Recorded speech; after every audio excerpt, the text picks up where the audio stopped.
The Voice of Reason 6.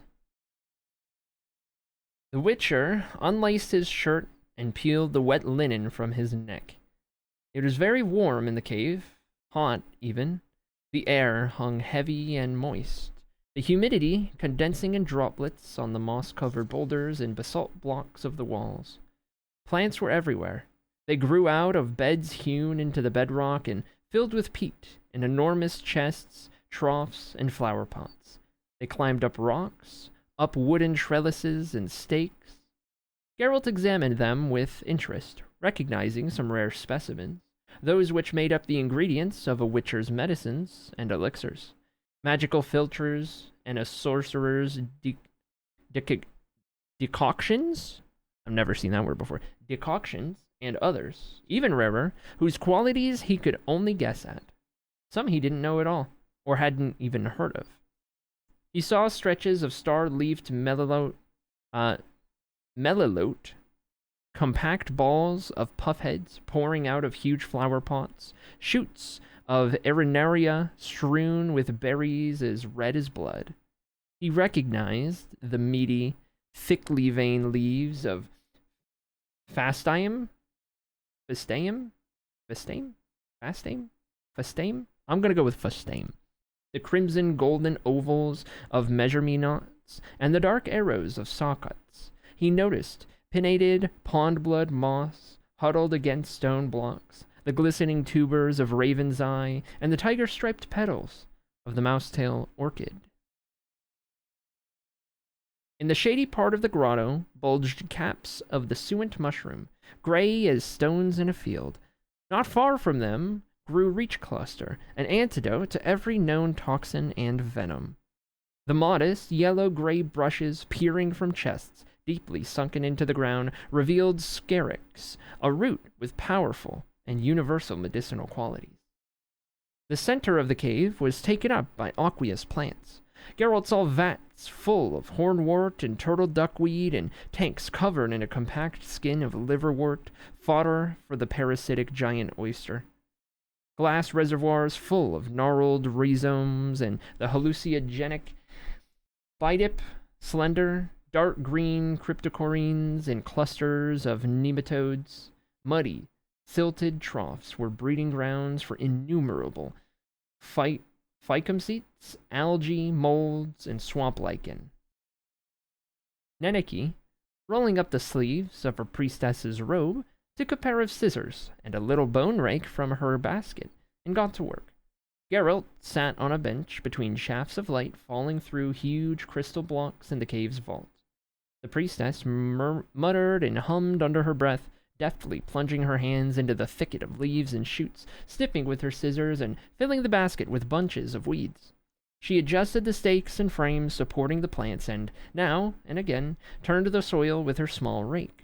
Sometimes, muttering angrily, she pulled out dried and rotted stalks, threw them into the hummus containers as food for mushrooms and other squamous and snake-like twisted plants which the Witcher didn't recognize.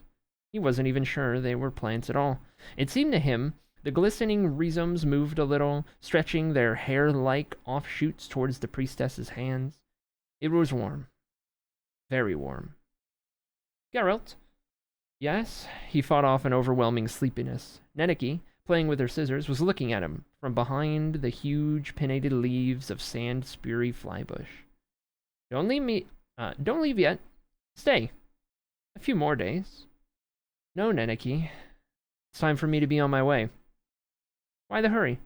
You don't have to worry about Hereward, and let that vagabond dandelion go and break his neck on his own. Stay, Geralt. No, Neneki. The priestess snipped with scissors. Are you in such haste to leave the temple because you're afraid that she'll find you here? Yes, he admitted reluctantly. You've guessed?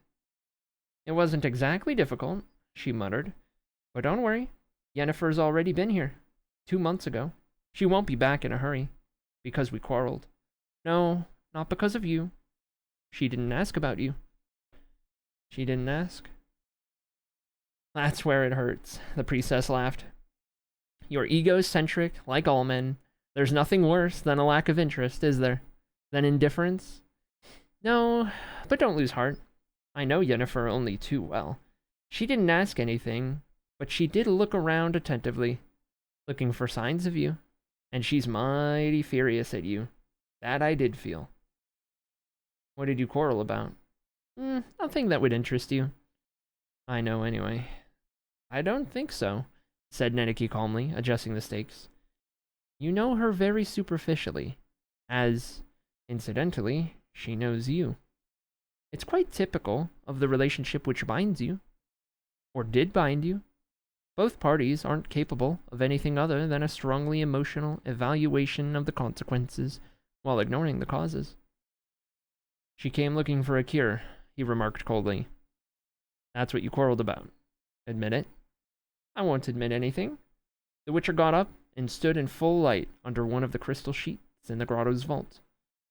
Come here a minute, Neneki. Take a look at this. He unknotted a secret pocket in his belt, dug out a tiny bundle, a miniature purse made of goat leather, and poured the contents into his palm.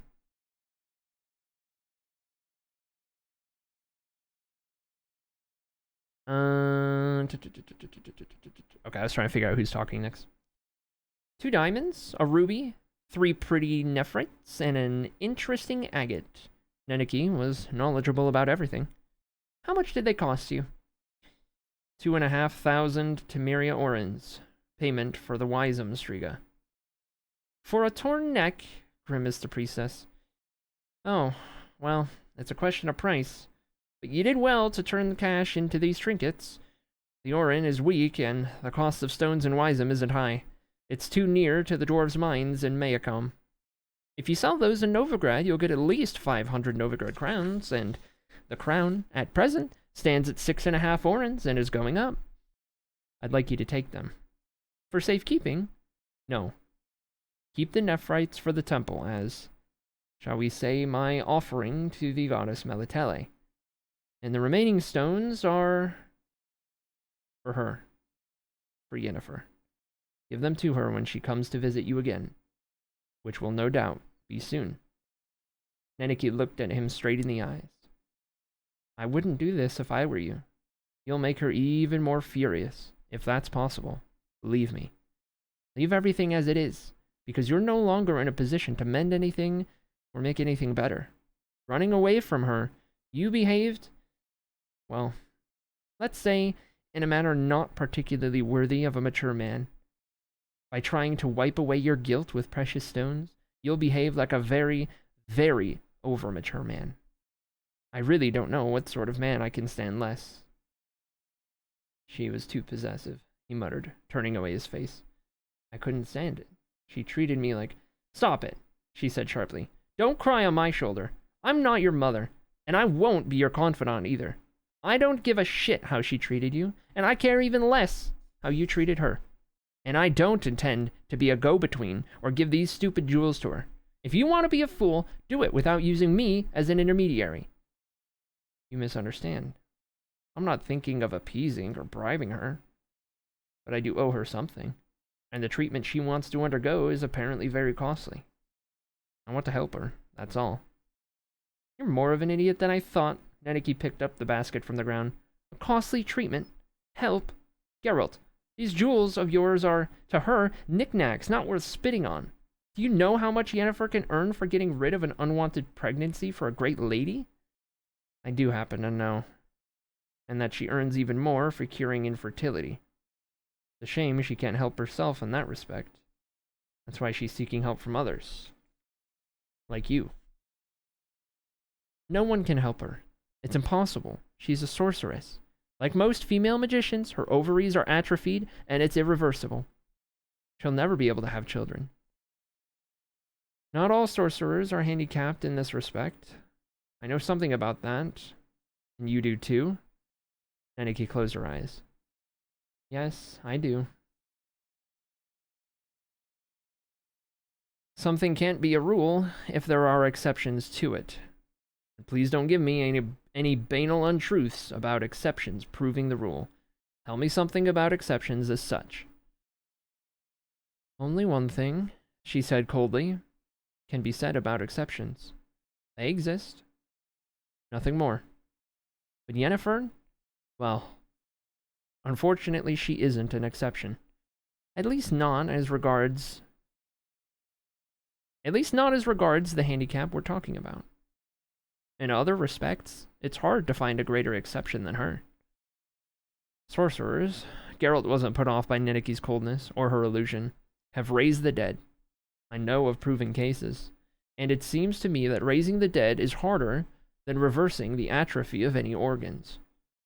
You're mistaken, because I don't know of one single proven fully successful case of reversing atrophy or regenerating endocrine glands. Geralt, that's enough. This is beginning to sound like a consultation. You don't know anything about these things. I do. And if I tell you that Yennefer has paid for certain gifts by losing others, then that's how it is. If it's so clear, then I don't understand why she keeps trying to... You understand very little, interrupted the priestess. Bloody little. Stop worrying about Yennefer's complaints, and think about your own. Your body was also subjected to changes which are irreversible. She surprises you, but what are you? It ought to be clear to you, too, that you're never going to be human, but you still keep trying to be one, making human mistakes, mistakes a witcher shouldn't be making. He leaned against the wall of the cave and wiped the sweat from his brow. You're not answering, stated Neneki, smiling faintly. I'm not surprised. It's not easy to speak with the voice of reason. You're sick, Geralt. You're not fully fit. You react to elixirs badly. You've got a rapid pulse rate. The dilation of your eyes is slow. Your reactions are delayed. You can't get the simplest signs right. And you want to hit the trail. You have to be treated. You need therapy. And before that, a trance. Is that why you sent Iola to me? As part of the therapy. Make the trance easier. You're a fool! But not to such an extent.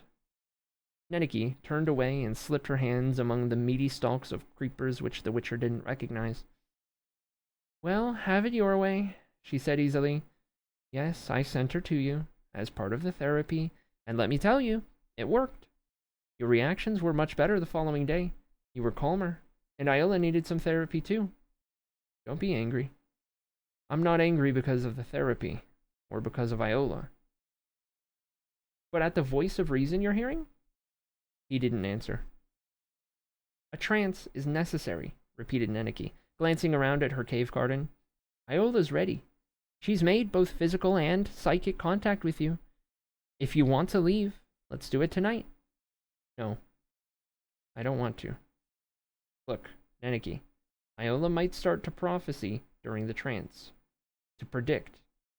Read the future. That's just it. Exactly. And I don't want to know the future. How could I do what I'm doing if I knew it?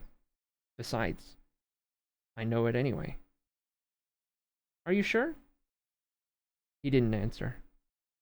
Oh, well, all right, she sighed. Let's go.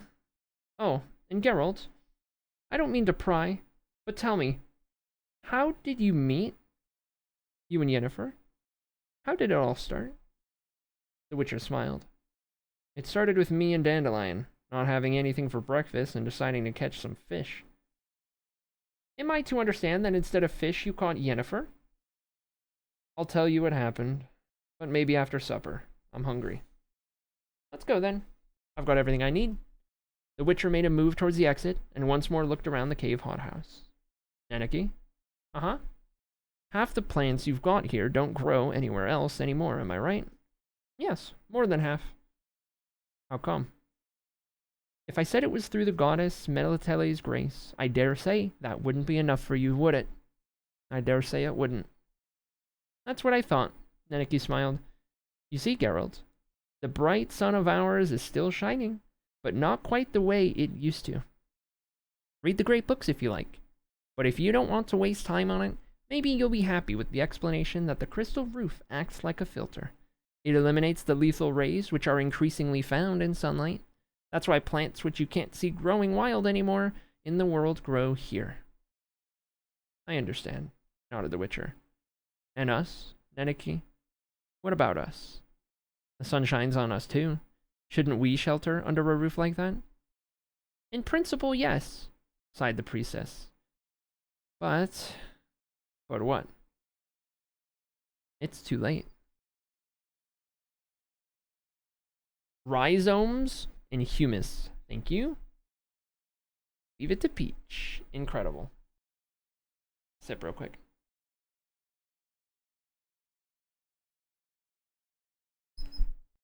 Sorry for the squeaky mic.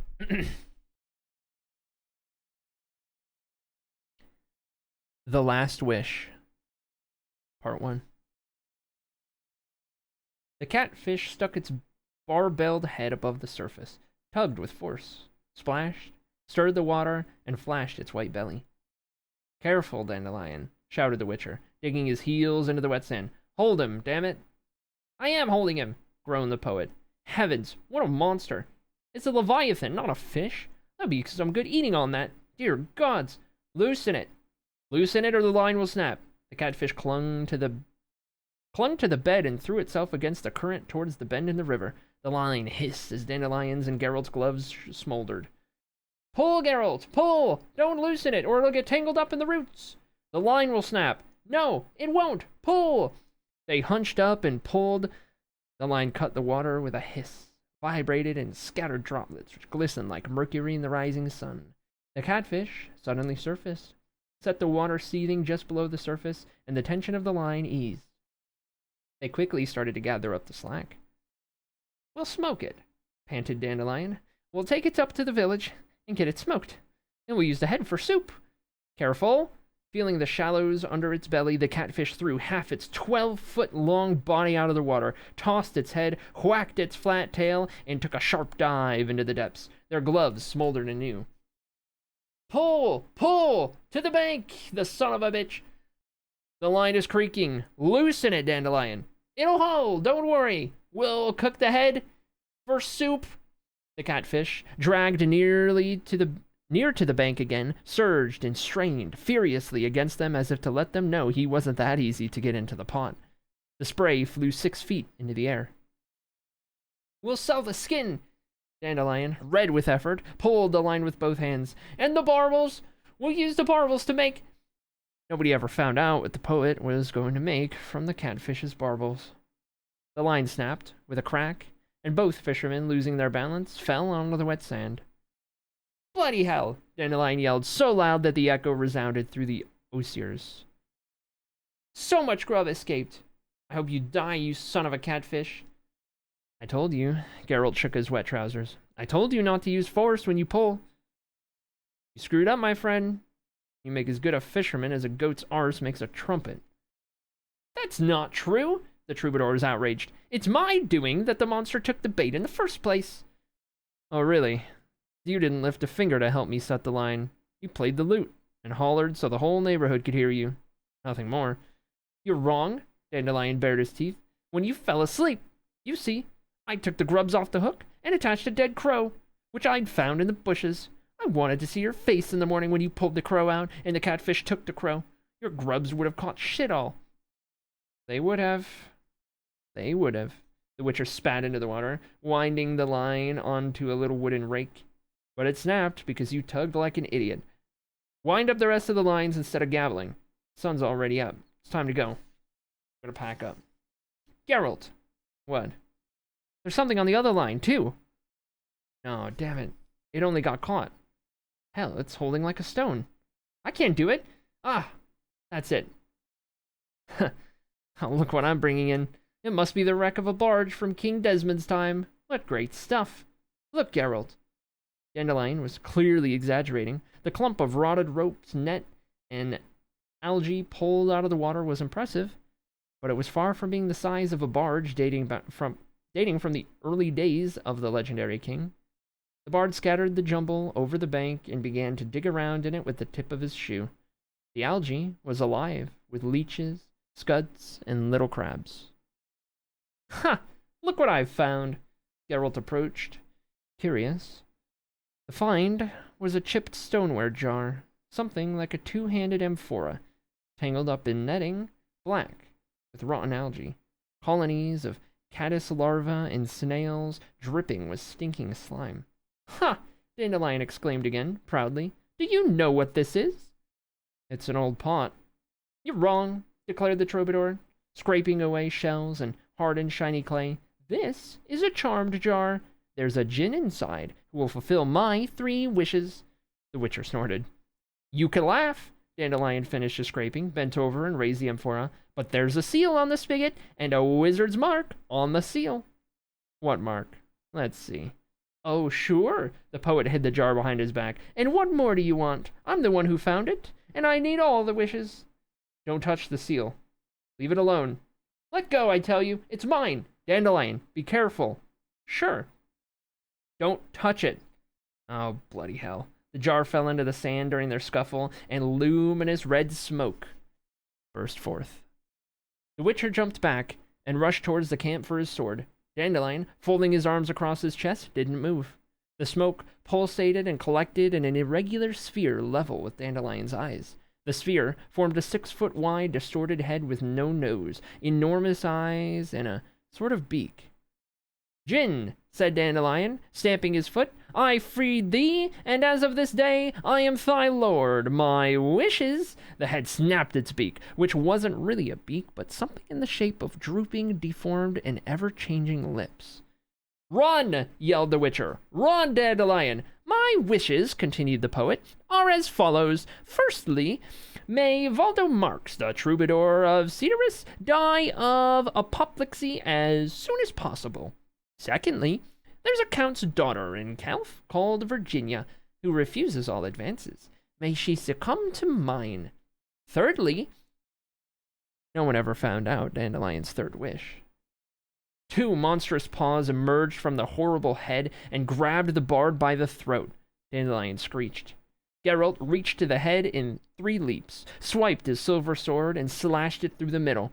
The air howled, the head exhaled smoke, and rapidly doubled in diameter. The monstrous jaw, now much larger, flew open, snapped, and whistled. The paws pulled the struggling Dandelion around and crushed him to the ground. The Witcher crossed his fingers in the sign of Ard and threw as much energy as he could muster at the head. The energy materialized in a blinding beam, sliced through the glow surrounding the head and hit its mark. The boom was so loud that it stabbed Geralt's ears. The air sucked in by the implosion made the willows rustle. The air of the monster was deafening as it grew even larger, but it released the poet, soared up, circled, and, waving its paws, flew away over the water. The Witcher rushed to pull Dandelion, who was lying motionless, away. At that moment, his fingers touched a round object buried in the sand. It was a brass seal, decorated with the sign of a broken cross and a 9-pointed star. The head, suspended above the river, had become the size of a haystack, while the open, roaring jars looked like the gates of an average-sized barn. Stretching out its paws, the monster attacked. Geralt, not having the least idea of what to do, squeezed the seal in his fist and, extending his hand towards the assailant, screamed out the words of an exorcism a priestess had once taught him. He had never used those words until now because, in principle, he didn't believe in superstitions. The effect surpassed his expectations. The seal hissed and grew hot, burning in his hand. The gigantic head froze in the air, suspended, motionless, above the river. It hung like that for a moment, then, at last, it began to howl, roar, and dispersed into a pulsating bundle of smoke, into a huge whirling cloud. The cloud whined shrilly and whisked upstream with incredible speed, leaving a trail of churned-up water on the surface. In a matter of seconds, it had dissipated into the distance. Only a dwindling howl lingered across the water. The Witcher rushed to the poet, cowering on the sand. Dandelion, are you dead? Dandelion, damn it. What's the matter with you? The poet jerked his head, shook his hands, and opened his mouth to scream. Geralt grimaced and narrowed his eyes. Dandelion had a trained, loud, tenor voice, and, when frightened, could reach extraordinary registers. But what emerged from the bard's throat was barely audible. Hoarse croak. Was a barely audible hoarse croak. Dandelion, what's the matter with you? Answer me.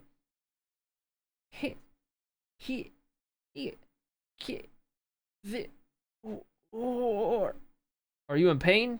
What's the matter? Dandelion. Ooh, ooh. Don't say anything. Everything's all right. Nod. Dandelion grimaced and, with great difficulty, nodded, and then immediately turned on his side, curled up, and, choking and coughing, vomited blood. Geralt cursed. By all the gods! The guards stepped back and lowered the lantern. Oh, this is part 2 of the chapter. What's the matter with him? Let us through, my good man, said the Witcher quietly, supporting Dandelion, who was huddled up in the saddle. We're in great haste, as you see. I do, the guard swallowed, looking at the poet's pale face and chin covered in black dried blood. Wounded? It looks terrible, sir. I'm in haste, repeated Geralt. We've been traveling since dawn. Let us through, please. We can't, said the other guard. You're only allowed through between sunrise and sunset. None may pass at night. That's the order. There's no way through for anyone unless they've got a letter of safe conduct from the king or the mayor, or their nobility with a coat of arms. Dandelion croaked, huddled up even more, resting his forehead on the horse's mane, shuddered, shook, and retched dryly. Another stream of blood trickled down the branched, dried pattern on his mount's neck. My good men, Geralt said as calmly as he could, you can see for yourselves how badly he fares. I have to find someone who can treat him. Let us through, please. Don't ask. The guard leant on his halberd. Orders are orders. I'll go to the pillory if I let you through. They'll chase me from service, and then how I will feed my children.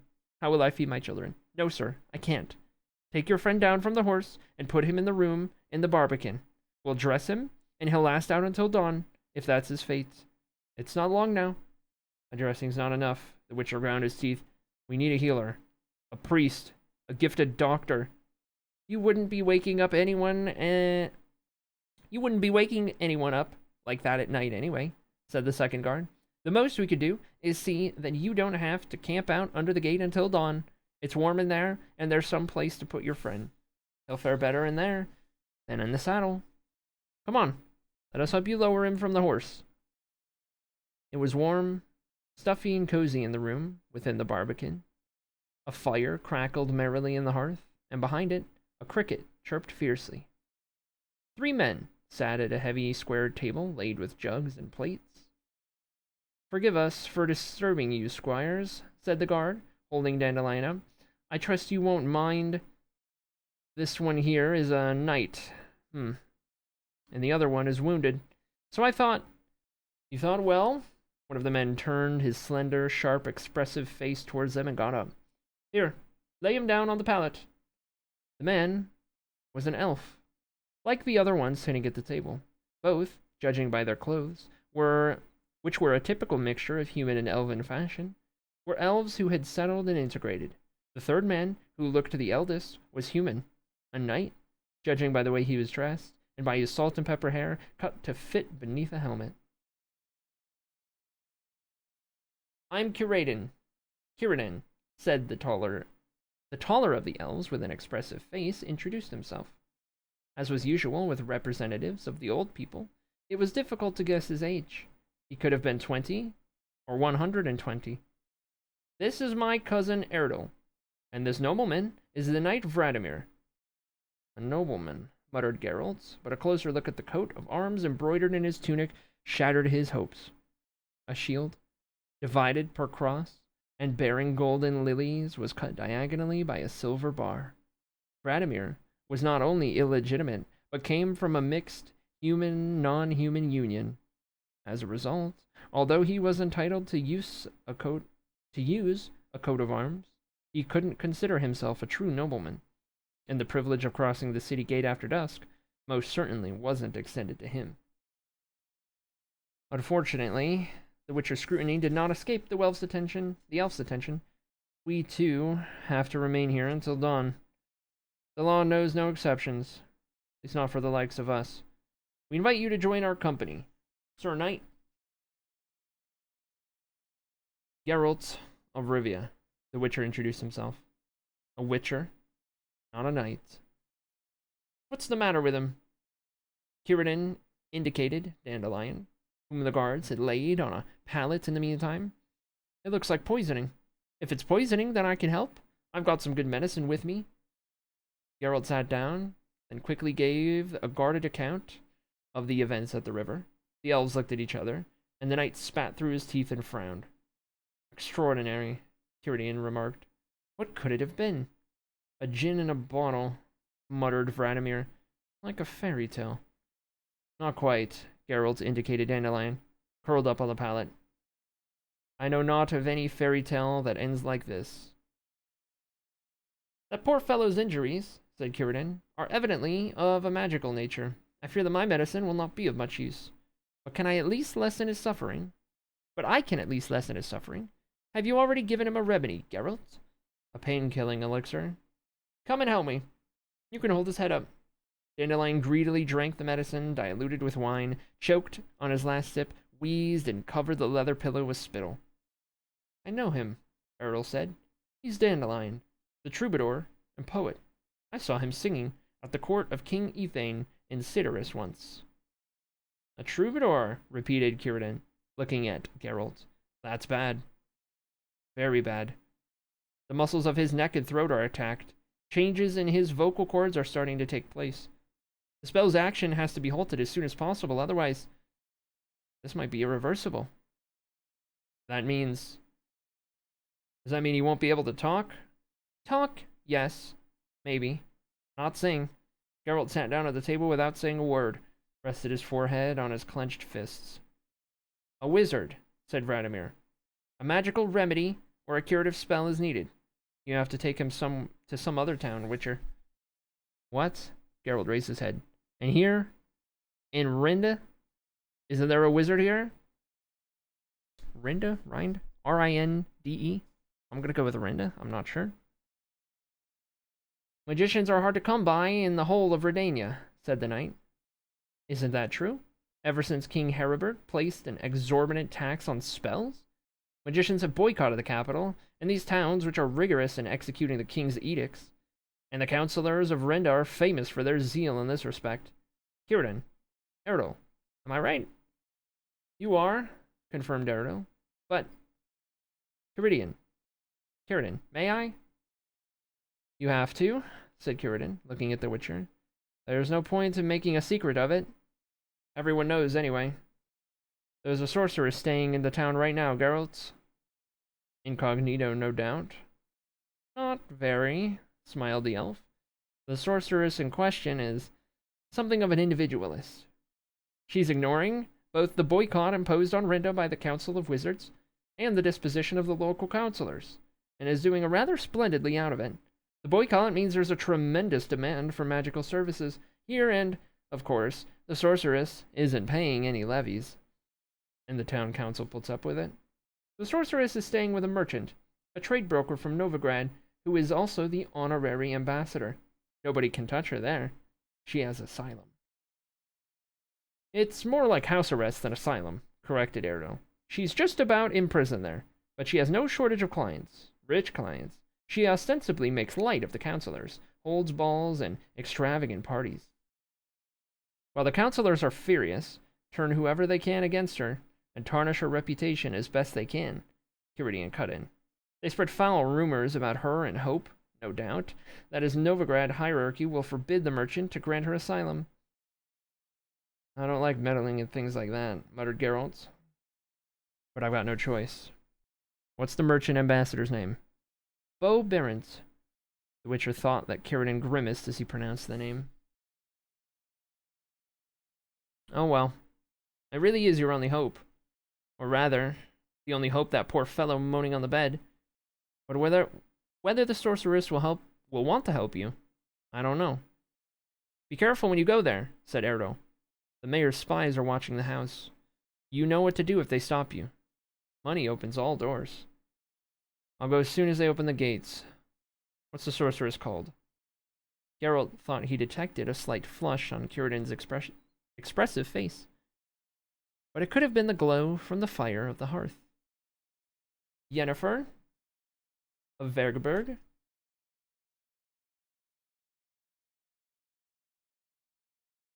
Take a sip real quick.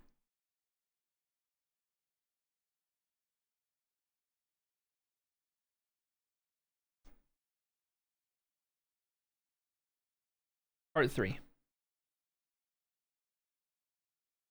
My lord's asleep, repeated the doorman, looking down at Geralt. He was taller by a head, and nearly twice as broad on the shoulders. Are you deaf, you vagabond? The lord's asleep, I said. Then let him sleep, agreed the Witcher. I've not got business with your lord, but with the lady who is staying here.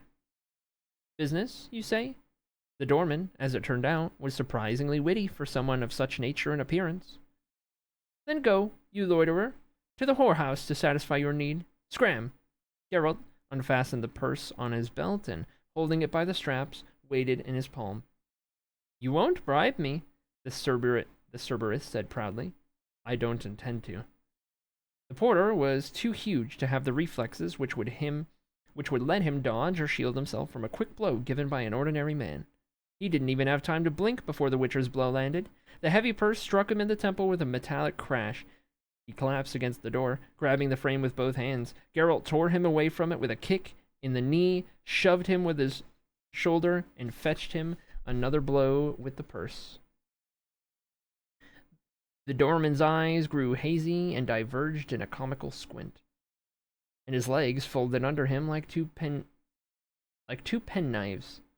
The Witcher, seeing the strapping fellow moving, although almost unconscious, walloped him with force for a third time, right on the crown of his head.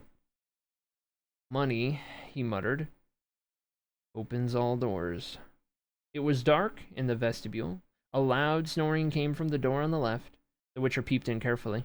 A fat woman, her nightdress hitched up above her hips, was asleep on a tumbled pallet, snoring and snorting through her nose. It wasn't the most beautiful sight. Geralt dragged the porter into the little room and closed the door. On the right was another door, half opened, and behind it stone steps led down.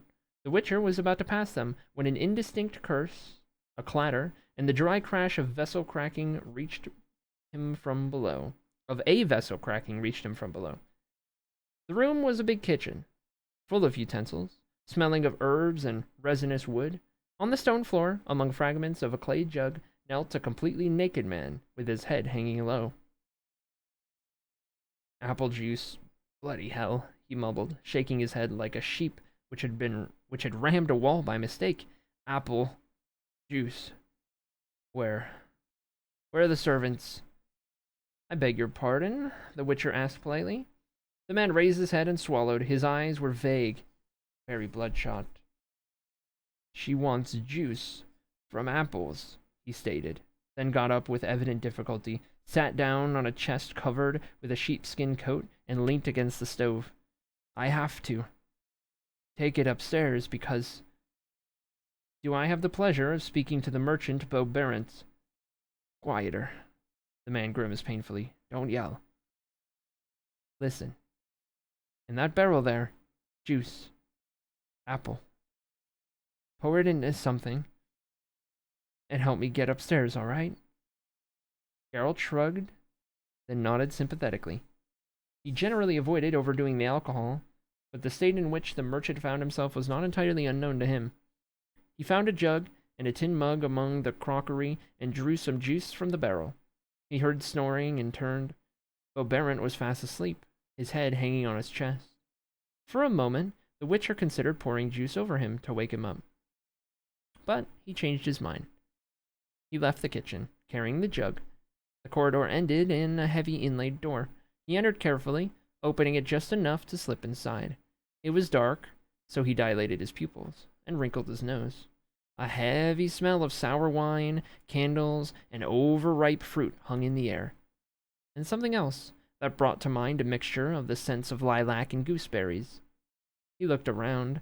The table in the middle of the chamber bore a battlefield of jugs, carafes, goblets, silver plates, dishes, and ivory-handled cutlery. A creased tablecloth, which had been pushed aside, was soaked in wine, covered in purple stains and stiff with wax which had trickled down the candlesticks. Orange peel glowed like flowers among plum and peach stones, pear cores and grape stalks. A goblet had fallen over and smashed. The other was in one piece, half full, with a turkey bone sticking out of it. Next to the goblet stood a black, high-heeled slipper. It was made of basilisk skin. There wasn't a more expensive raw material which could be used in the making of shoes. The other slipper lay under a chair, on top of a carelessly discarded black dress with white frills and an embroidered flowery pattern. For a moment, Geralt stood undecided, struggling with embarrassment and the desire to turn on his heel and leave. But that would have meant his tussle with Cerberus below had been unnecessary, and the Witcher didn't like doing anything unnecessarily. He noticed winding stairs in the corner of the chamber. On the steps, he found 4 withered white roses and a napkin stained with wine and crimson lipstick. The scent of lilac and gooseberries grew stronger. The stairs led to a bedroom, the floor of which was covered in an enormous, shaggy animal skin. A white shirt with lace cuffs and umpteen white roses lay on the skin, and a black stocking. The other stocking hung from one of the 4 engraved posts which supported the domed canopy over the bed. The engravings on the posts depicted nymphs and fauns in various positions. Some of the positions were interesting, others funny. Many repeated themselves. Geralt cleared his throat loudly, looking at the abundant black locks visible from under the eiderdown. The eiderdown moved and moaned. Geralt cleared his throat even louder. "Beau," the abundance of black locks asked indistinctly, "have you brought the juice?" "Yes."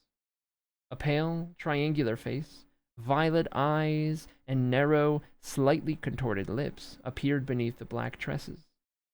"Oh." The lips became even more contorted.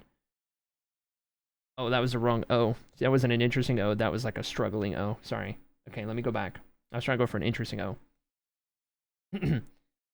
Oh, the lips became even more contorted. I'm dying of thirst. Here you are. The woman sat up, scrambling out of the bedclothes. She had pretty shoulders, a shapely neck, and around it, a black velvet choker with a star-shaped jewel sparkling with diamonds. Apart from the choker, she had nothing on. "Thank you." She took the mug from his hand, drank greedily, then raised her arms and touched her temples. The eiderdown slipped down even further.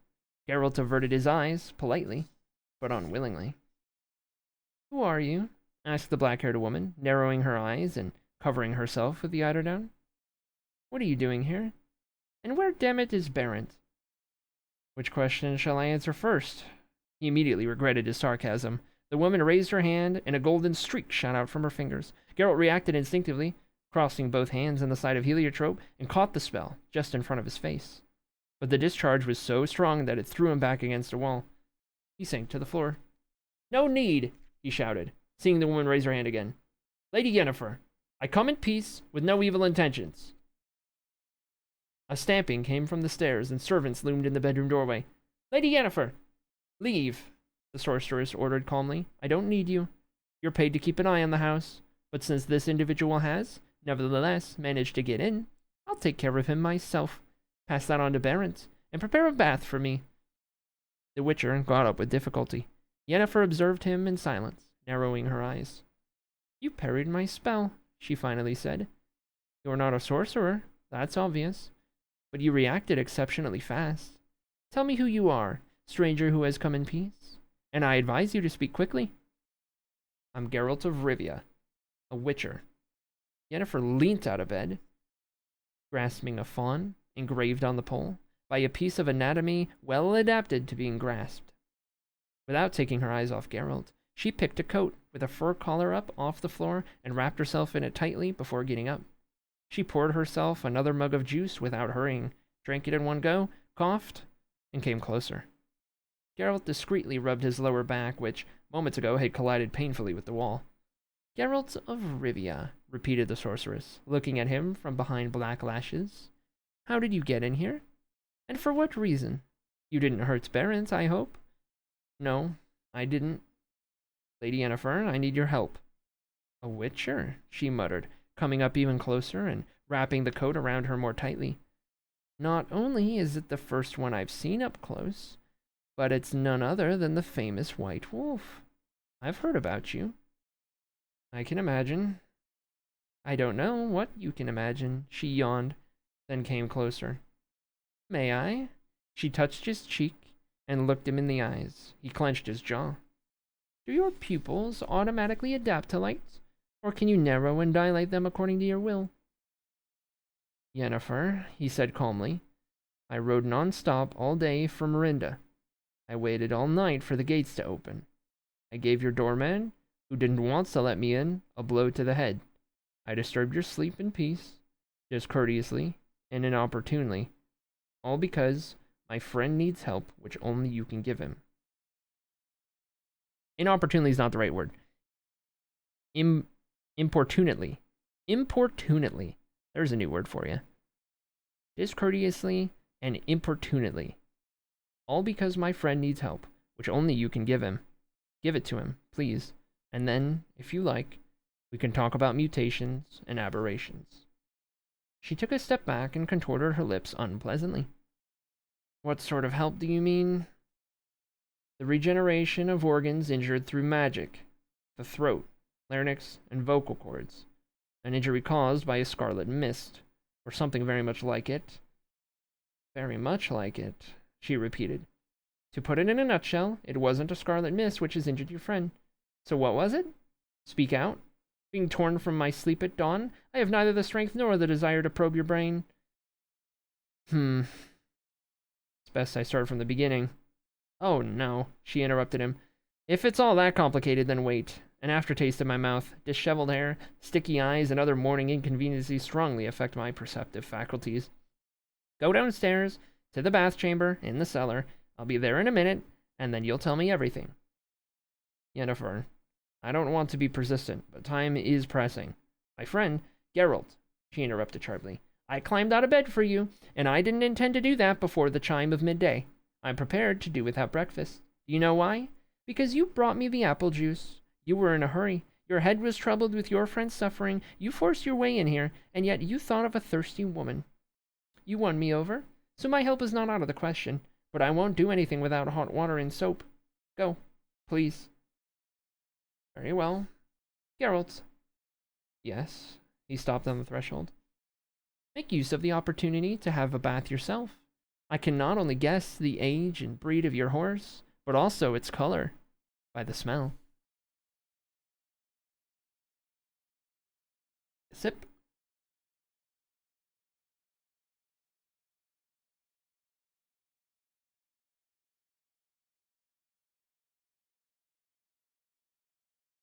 Part 4. She entered the bath chamber just as Geralt, sitting naked on a tiny stool, was pouring water over himself from a bucket. He cleared his throat, and modestly turned his back towards her. Don't be embarrassed, she said, throwing an armful of clothing on the hook. I don't faint at the sight of a naked man. Triss Merigold, a friend, says if you've seen one, you've seen them all. He got up, wrapping a towel around his hips. Beautiful scar, she smiled, looking at his chest. What was it? Did you fall under the blade in a sawmill? He didn't answer. The sorceress continued to observe him, tilting her head coquettishly. The first witcher I can look at from a close-up, and completely naked at that. Uh-huh. She leant over, listening. I can hear your heartbeat. It's very slow. Can you control how much adrenaline you secrete? Oh, forgive me. Forgive me my professional curiosity. Apparently, you're touchy about the qualities of your own body. You're wont to describe these qualities using words which I greatly dislike. Lapsing into pompous sarcasm with it, something I dislike even more. He didn't answer. Well, enough of that. My bath's getting cold. Yennefer moved as if she wanted to discard her coat, then hesitated. I'll take my bath while you talk, to save time. But I don't want to embarrass you, and, besides, we hardly know each other. So then, taking decency into account, I'll turn around, he proposed hesitantly. No, I have to see the eyes of the person I'm talking to. I've got a better idea. He heard an incantation being recited, felt his medallion quiver, and saw the black coat softly slip to the floor. Then he heard the water splashing. Now, nope, wrong person. Now I can see your eyes, Yennefer, he said. And that's a pity. The invisible sorceress snorted and splashed in the tub. Go on. Geralt finished struggling with his trousers, pulling them on under his towel, and sat on the bench. Buckling up his boots, he related the adventure by the river. cutting out most of the skirmish with the catfish. Yennefer didn't seem the type to be interested in fishing. When he got to the part where the cloud creature escaped from the jar, the huge soapy sponge froze. Well. Oh, no, wrong person. Well, he heard. That's interesting. A gin in a bottle? No gin, he contested. It was some variant of Scarlet Mist, some new, unknown type. The new and unknown type deserves to be called something, said the invisible Yennefer. The name Jinn is no worse than any other. Continue, please. He obeyed. The soap in the tub foamed relentlessly as he continued his tale, and the water overflowed. Something caught his eyes. Looking more carefully, he discerned outlines and shapes revealed by the soap covering the invisible Yennefer. They fascinated him to the extent he was struck dumb. Go on, a voice coming from the nothingness, from above the outlines which so absorbed him, urged. What happened next? That's all, he said. I chased him away, that Jinn, as you call him. How? The ladle rose and poured water, the soap vanished, as did the shapes. Geralt sighed. With an incantation, he said. An exorcism. Which one? The ladle poured water once more. The Witcher started to observe the ladle's action more diligently, because the water, albeit briefly, also revealed this and that. He repeated the incantation, substituting the vowel E with an intake of breath, according to the safety rule. He thought he'd impress the sorceress by knowing the rule, so he was surprised when he heard laughter coming from the tub. What's so funny? That exorcism of yours? The towel flew off its peg and suddenly began to wipe the rest of the outlines. Triss is going to kill herself laughing when I tell her. Who taught you that, Witcher? That incantation? A priestess from Huldr's sanctuary. The secret language of the temple. Secret to some. The towel slapped against the brim of the tub. Water sprayed onto the floor, and wet footprints marked the sorceress's steps. That wasn't an incantation, Geralt. Nor would I advise you to repeat those words in other temples. What was it, if not an incantation? He asked, watching two black stockings outline shapely legs, one after the other. A witty saying. Frilly knickers clung to nothing in an unusually interesting manner, if rather indecent. A white shirt with an enormous flower-shaped ruffle fluttered upwards and outlined Yennefer's body. She didn't, the Witcher noticed, bother with the whalebone nonsense usually worn by women. She didn't have to. What saying? He asked. Never mind. The cork sprang from a rectangular crystal bottle standing on the stool. The bath chamber started to smell of lilac and gooseberries. The cork traced several circles and jumped back into place. The sorceress fastened the cuffs of her shirt, pulled on a dress, and materialized. Fasten me up. She turned her back to him while combing her hair with the tortoiseshell comb. He noticed that the comb had a long, sharp prong which could, if need be, easily take the place of a dagger. He took a deliberately long time fastening her dress, one hook at a time, enjoying the scent of her hair, which fell halfway down her back in a black cascade. Going back to the bottle creature, said Yennefer, putting diamond earrings in her ears. It's obvious that it wasn't your funny incantation that drove him away. The hypothesis that he discharged his fury on your friend and left seems closer to the truth. Probably, Geralt agreed gloomily. I don't think he flew off to Cidaris to do away with Valdo Marx. Who's Valdo Marx? A troubadour who considers my companion, also a poet and musician, a talentless wastrel, who panders to the taste of the masses. The sorceress turned round with a strange glimmer in her eyes. Could it be that your friend managed to express a wish? Two. Both stupid. Why do you ask? This fulfilling of wishes by genies is nonsense. After all, jinns, spirits of the lamp. Clearly nonsense, repeated Yennefer with a smile. Of course. It's an invention, a fairy tale devoid of any sense, like all the legends in which good spirits and fortune-tellers fulfill wishes. Stories like that are made up by poor simpletons who can't even dream of fulfilling their wishes and desires themselves. I'm pleased you're not one of them, Geralt of Rivia. It makes you closer in spirit to me. If I want something, I don't dream of it. I act. And I always get what I want. I don't doubt it. Are you ready? I am. The sorceress finished fastening the straps of her slippers and stood up. Even in high heels, she wasn't impressively tall. She shook her hair, which, he found, had retained its picturesque, disheveled, and curly disarray despite the furious combing. "I've got a question, Geralt. The seal which closed the bottle, has your friend still got it?" The Witcher reflected. He had the seal, not Dandelion, but experience had taught him that sorcerers shouldn't be told too much. I think so. He deceived her as to the reason for his delay in replying. Yes, he probably does. Why? Is the seal important? That's a strange question, she said sharply. For a witcher and a specialist in supernatural monstrosities, someone who ought to know that such a seal is important enough not to touch, and not to let their friend touch. He clenched his jaw. The blow was well aimed.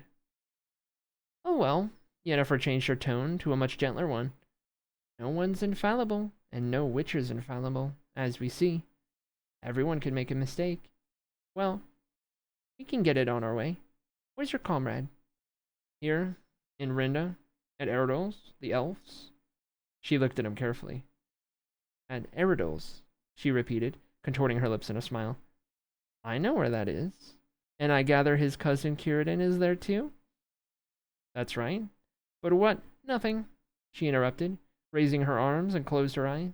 The medallion around the Witcher's neck pulsed, tugged at the chain. On the damp bath chamber wall shone a luminous outline of a door, which framed a swirling, phosphorescent, milky nothingness. The Witcher cursed. He didn't like magical portals, or traveling by them. Did we have to? He cleared his throat. It's not far. I can't walk the streets of this town, she cut him short. They're not too crazy about me here. They might insult me, and throw stones, or do something worse. Several people are effectively ruining my reputation here, thinking they can get away with it. Don't worry, my portals are safe. Geralt had once watched as only half a traveler using a safe portal flew through. The other half was never found. He knew of several cases where people had entered a portal and never been seen again. The sorceress adjusted her hair again and pinned a pearl-embossed purse to her belt.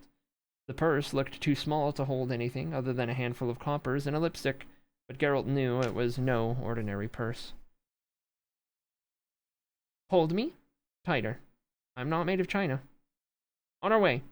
The medallion vibrated, something flashed, and Geralt suddenly found himself in a black nothingness, in penetrating cold. He couldn't see, hear, or feel anything. Cold was all that his senses could register. He wanted to curse, but didn't have time.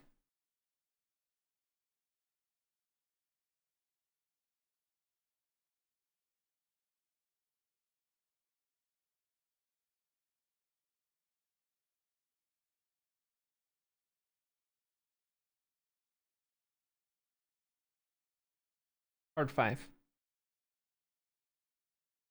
It's an hour since she went in. Círdan turned over the hourglass standing on the table. I'm starting to get worried. Was Dandelion's throat really so bad? Do you think we ought to go have a look? She made it quite clear that she didn't want us to. Geralt finished his mug of herb tea, grimacing dreadfully. He valued and liked the settled elves for their intelligence, calm reserve, and sense of humor, but he couldn't understand or share their taste in food or drink. I don't intend to disturb her, Círdan. Magic requires time. It can take all day and all night. As long as Dandelion gets better. Oh well, you're right. A sound of hammering came from the room next door. Eredol, as it turned out, lived in a deserted inn which he had bought, intending to renovate and then open with his wife, a quiet, taciturn elf. Vladimir, who had taken to their company after a night spent with the elves in the guardroom, volunteered to help with the repairs. He got down to renovating the wood paneling, working alongside the married couple. As soon as the confusion created by the Witcher and Yennefer leaping through the wall and a flash of the portal had subsided. I didn't think you'd find it so easy, if I'm to be honest, Círdan went on. Yennefer isn't the most spontaneous of people when it comes to help. Others' troubles don't particularly bother her, and don't disturb her sleep. In a word, I've never heard of her helping anyone if there wasn't something in it for her. I wonder what's in it for her to help you and Dandelion. Aren't you exaggerating? The Witcher smiled. I didn't have such a bad impression of her. She likes to demonstrate her superiority, it's true, but compared with other wizards, with that whole arrogant bunch, she's walking charm and kindliness personified. Kieran also smiled. It's almost as though you thought a scorpion were prettier than a spider, he said. Because it's got such a lovely tail. Be careful, Geralt.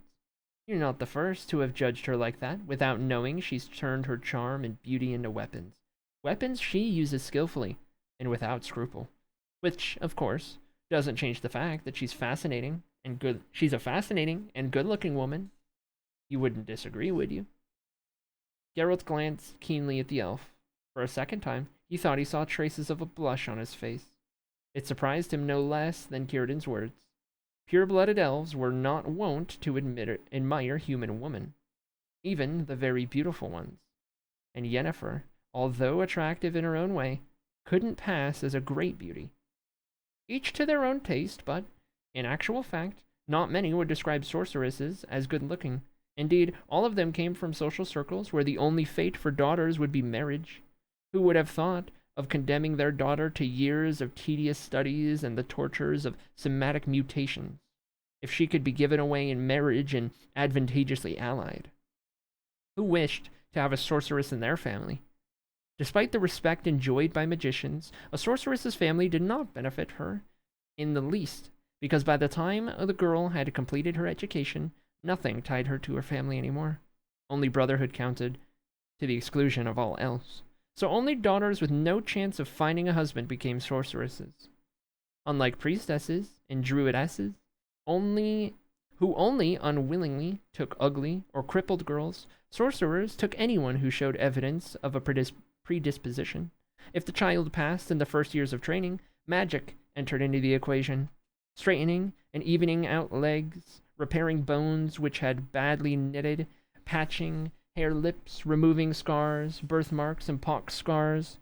The young sorceresses would become attractive because the prestige of her profession demanded it.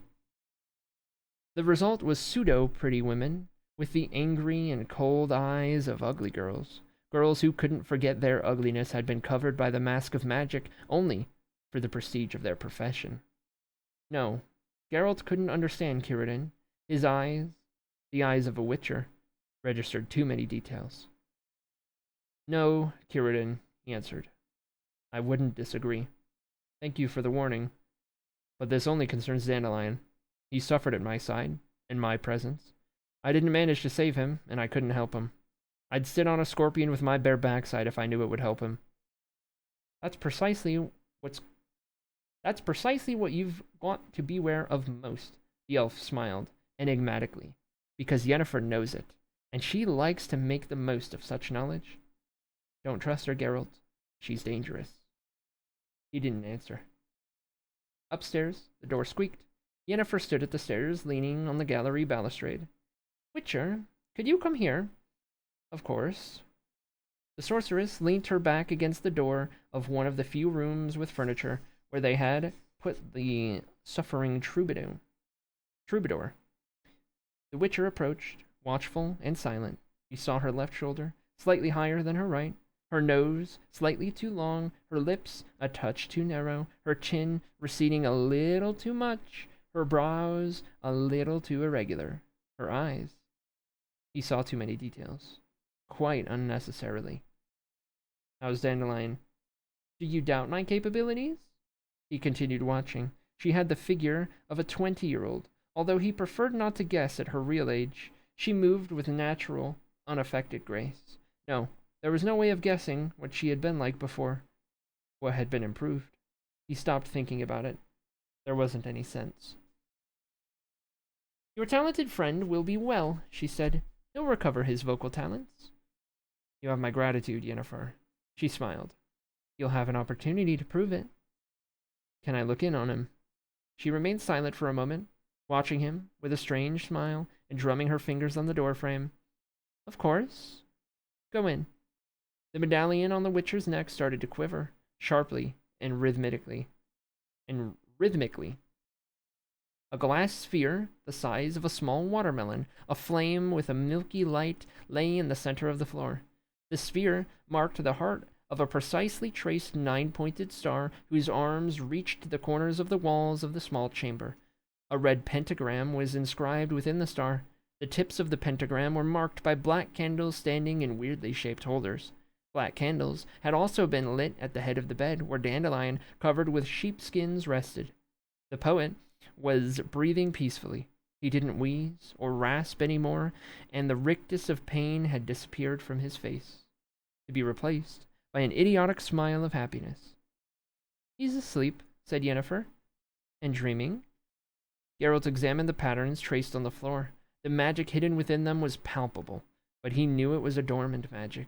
It brought to mind the purr of a sleeping lion, without suggesting how the roar might sound. "What is this, Yennefer?" "A trap." "For what?" "For you, for the time being." The sorceress turned the key in the lock and turned it over her head. The key disappeared. "And thus I'm trapped," he said coldly. "What now? Are you going to assault my virtue?" "Don't flatter yourself." Yennefer sat on the edge of the bed. Dandelion, still smiling like a moron, groaned quietly. It was, without a doubt, a groan of bliss.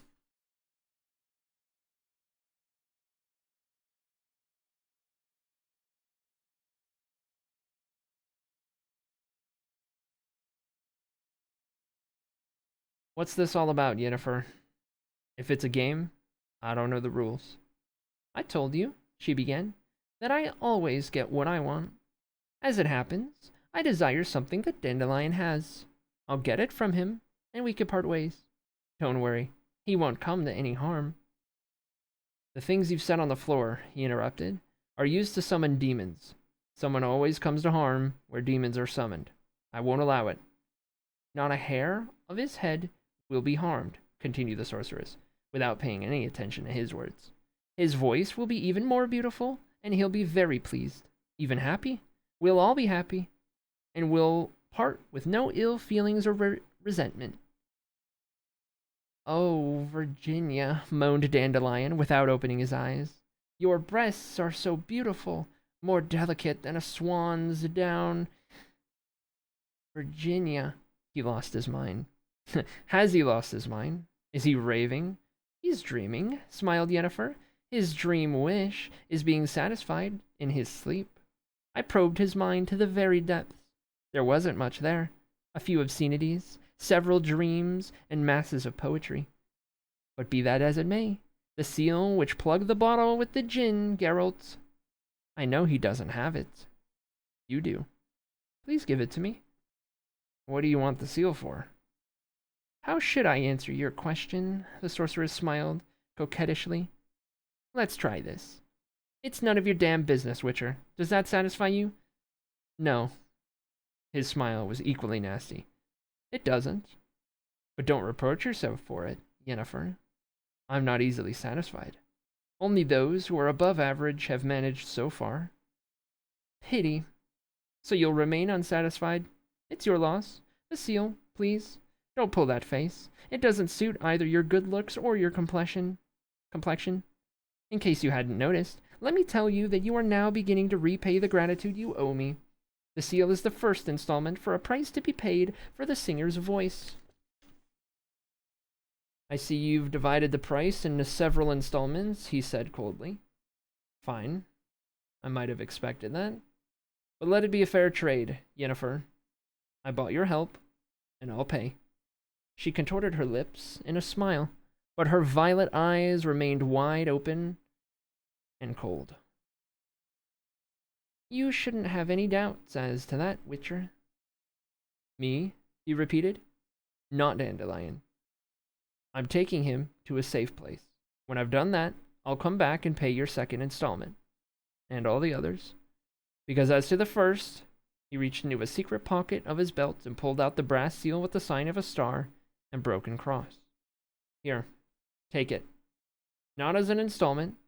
Accept it from a Witcher as proof of his gratitude for having treated him more kindly, albeit in a calculated manner, than the majority of your brethren would have done. Accept it as evidence of goodwill, which ought to convince you that, having seen to my friend's safety, I'll return to repay you. I didn't see the scorpion amidst the flowers, Yennefer. I'm prepared to pay for my inattention. A pretty speech. The sorceress folded her arms. Touching and pompous. Pity it's in vain. I need Dandelion, so he's staying here. He's already been close to the creature you intend to draw here. Geralt indicated the patterns on the floor. When you've finished your handiwork and brought the djinn here, Dandelion is most certainly going to suffer despite all your promises. Maybe even more than before. Because it's the creature from the bottle that you want, isn't it? Do you intend to master it? Force it to serve you? You don't have to answer. I know it's none of my damn business. Do what you want. Draw 10 demons in if you like, but without Dandelion. If you put him at risk, this will no longer be an honest trade, Yennefer. And you don't have the right to demand payment for that. I won't allow. He broke off. I wondered when you'd feel it, giggled the sorceress. Geralt tensed his muscles and, clenching his jaw until it hurt, strained his entire will. It didn't help. He was paralyzed, like a stone statue, like a post which had been dug into the ground. He couldn't even wiggle a toe. I knew you'd deflect a spell thrown straight at you, said Yennefer. I also knew that before you tried anything, you'd try to impress me with your eloquence. You were talking while the spell hanging over you was working and slowly breaking you. Now, you can only talk. But you don't have to impress me anymore. I know you're eloquent. Any further efforts in that direction will only spoil the effect. Cyrodiil, he said with an effort, still fighting the magical paralysis. Cyrodiil will realize that you're up to something. He'll soon work it out. Suspect something any minute now, because he doesn't trust you, Yennefer. He hasn't trusted you from the start. The sorceress swept her hand in a broad gesture. The walls of the chamber became blurred and took on a uniform, dull gray appearance and color. The door disappeared. The windows disappeared. Even the dusty curtains and pictures on the wall, splattered with flies, vanished. What if Cyrodiil does figure it out? She grimaced maliciously. Is he going to run for help? Nobody will get through my barrier. But Cyrodiil's not going to run anywhere. He won't do anything against me. Anything. He's under my spell. No, it's not a question of black sorcery. I didn't do anything in that way. It's a simple question of body chemistry. He's fallen in love with me, the blockhead. Didn't you know? Can you imagine? He even intended to challenge Bo to a duel. A jealous elf. That rarely happens, Geralt. It's not for nothing that I chose this house. Bo Barrett, Cyrodiil, Cyrodiil, Dandelion. You really are heading for your goal as straight as you can. But me, Yennefer, you're not going to use me. Oh, I am. I am. The sorceress got up from the bed and approached him, carefully avoiding the signs and symbols marked on the floor. After all, I did say that you owe me something for curing the poet. It's a matter of a trifle, a small favor.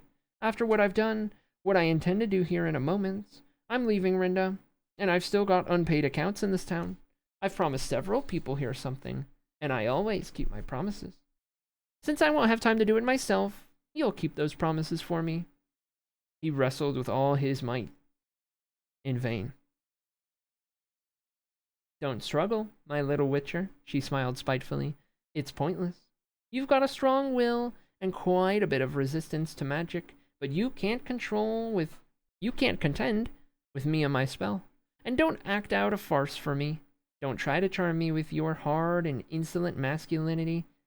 You are the only one to think you're insolent and hard. You'd do anything for me in order to save your friend. Even without spells at that. You'd pay any price. You'd lick my boots. And maybe something else, too, if I unexpectedly wish to amuse myself. He remained silent. Yennefer was standing in front of him, smiling and fiddling with the obsidian star sparkling with diamonds pinned to her velvet ribbon. I already knew what you were like, she continued, after exchanging a few words with you in Beau's bedroom, and I knew what form of payment I'd demand from you. My accounts in Rinda could be settled by anyone, including Cyrodiil, but you're the one who's going to do it, because you have to pay me. For your insolence, for the cold way you look at me, for the eyes which fish for every detail, for your stony face and sarcastic tone of voice, for thinking that you could stand face to face with Yennefer of Vergeberg and believe her to be full of self-admiration and arrogance, a calculating witch, while staring at her soapy tits. Pay up, Geralt of Rivia. She grabbed his hair with both hands and kissed him violently on the lips, sinking her teeth into them like a vampire. The medallion on his neck quivered, and it felt to Geralt as if the chain was shrinking and strangling him. Something blazed in his head while a terrible humming filled his ears. He stopped seeing the sorceress's violet eyes and fell into darkness. He was kneeling. Yennefer was talking to him in a gentle, soft voice. You remember? Yes, my lady. It was his own voice. So go and carry out my instructions. At your command, my lady. You may kiss my hand. Thank you, my lady. He felt himself approach her on his knees. 10,000 bees buzzed in his head. Her hand smelt of lilac and gooseberries. Lilac and gooseberries. Lilac and gooseberries. A flash. Darkness. A balustrade. Stairs. Círdan's face. Geralt, what's the matter with you? Geralt, where are you going? I have to... His own voice. I have to go. Oh, gods. Look at his eyes. Radamir's face, contorted with horror. Erdo's face. And Círdan's voice. No! Erdo, don't touch him. Don't try to stop him. Out of his way. Get out of his way. The scent of lilac and gooseberries. Lilac and gooseberries. A door. The explosion of sunlight. It's hot. Humid. The scent of lilac and gooseberries. There's going to be a storm, he thought. And that was his last thought.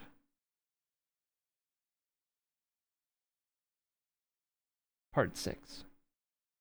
Darkness. The scent. Scent? No. Smell. Stench of urine, rotten straw, and wet rags. The stink of a smoldering torch stuck into an iron grip set in a wall of uneven stone blocks. A shadow thrown by the light of the torch. A shadow on the dirt floor. The shadow of a grill. The Witcher cursed. At last, he felt someone lift him up, rest his back against the damp wall. I was beginning to worry. You didn't regain consciousness for so long. Círdan, where... Damn it, my head's splitting. Where are we?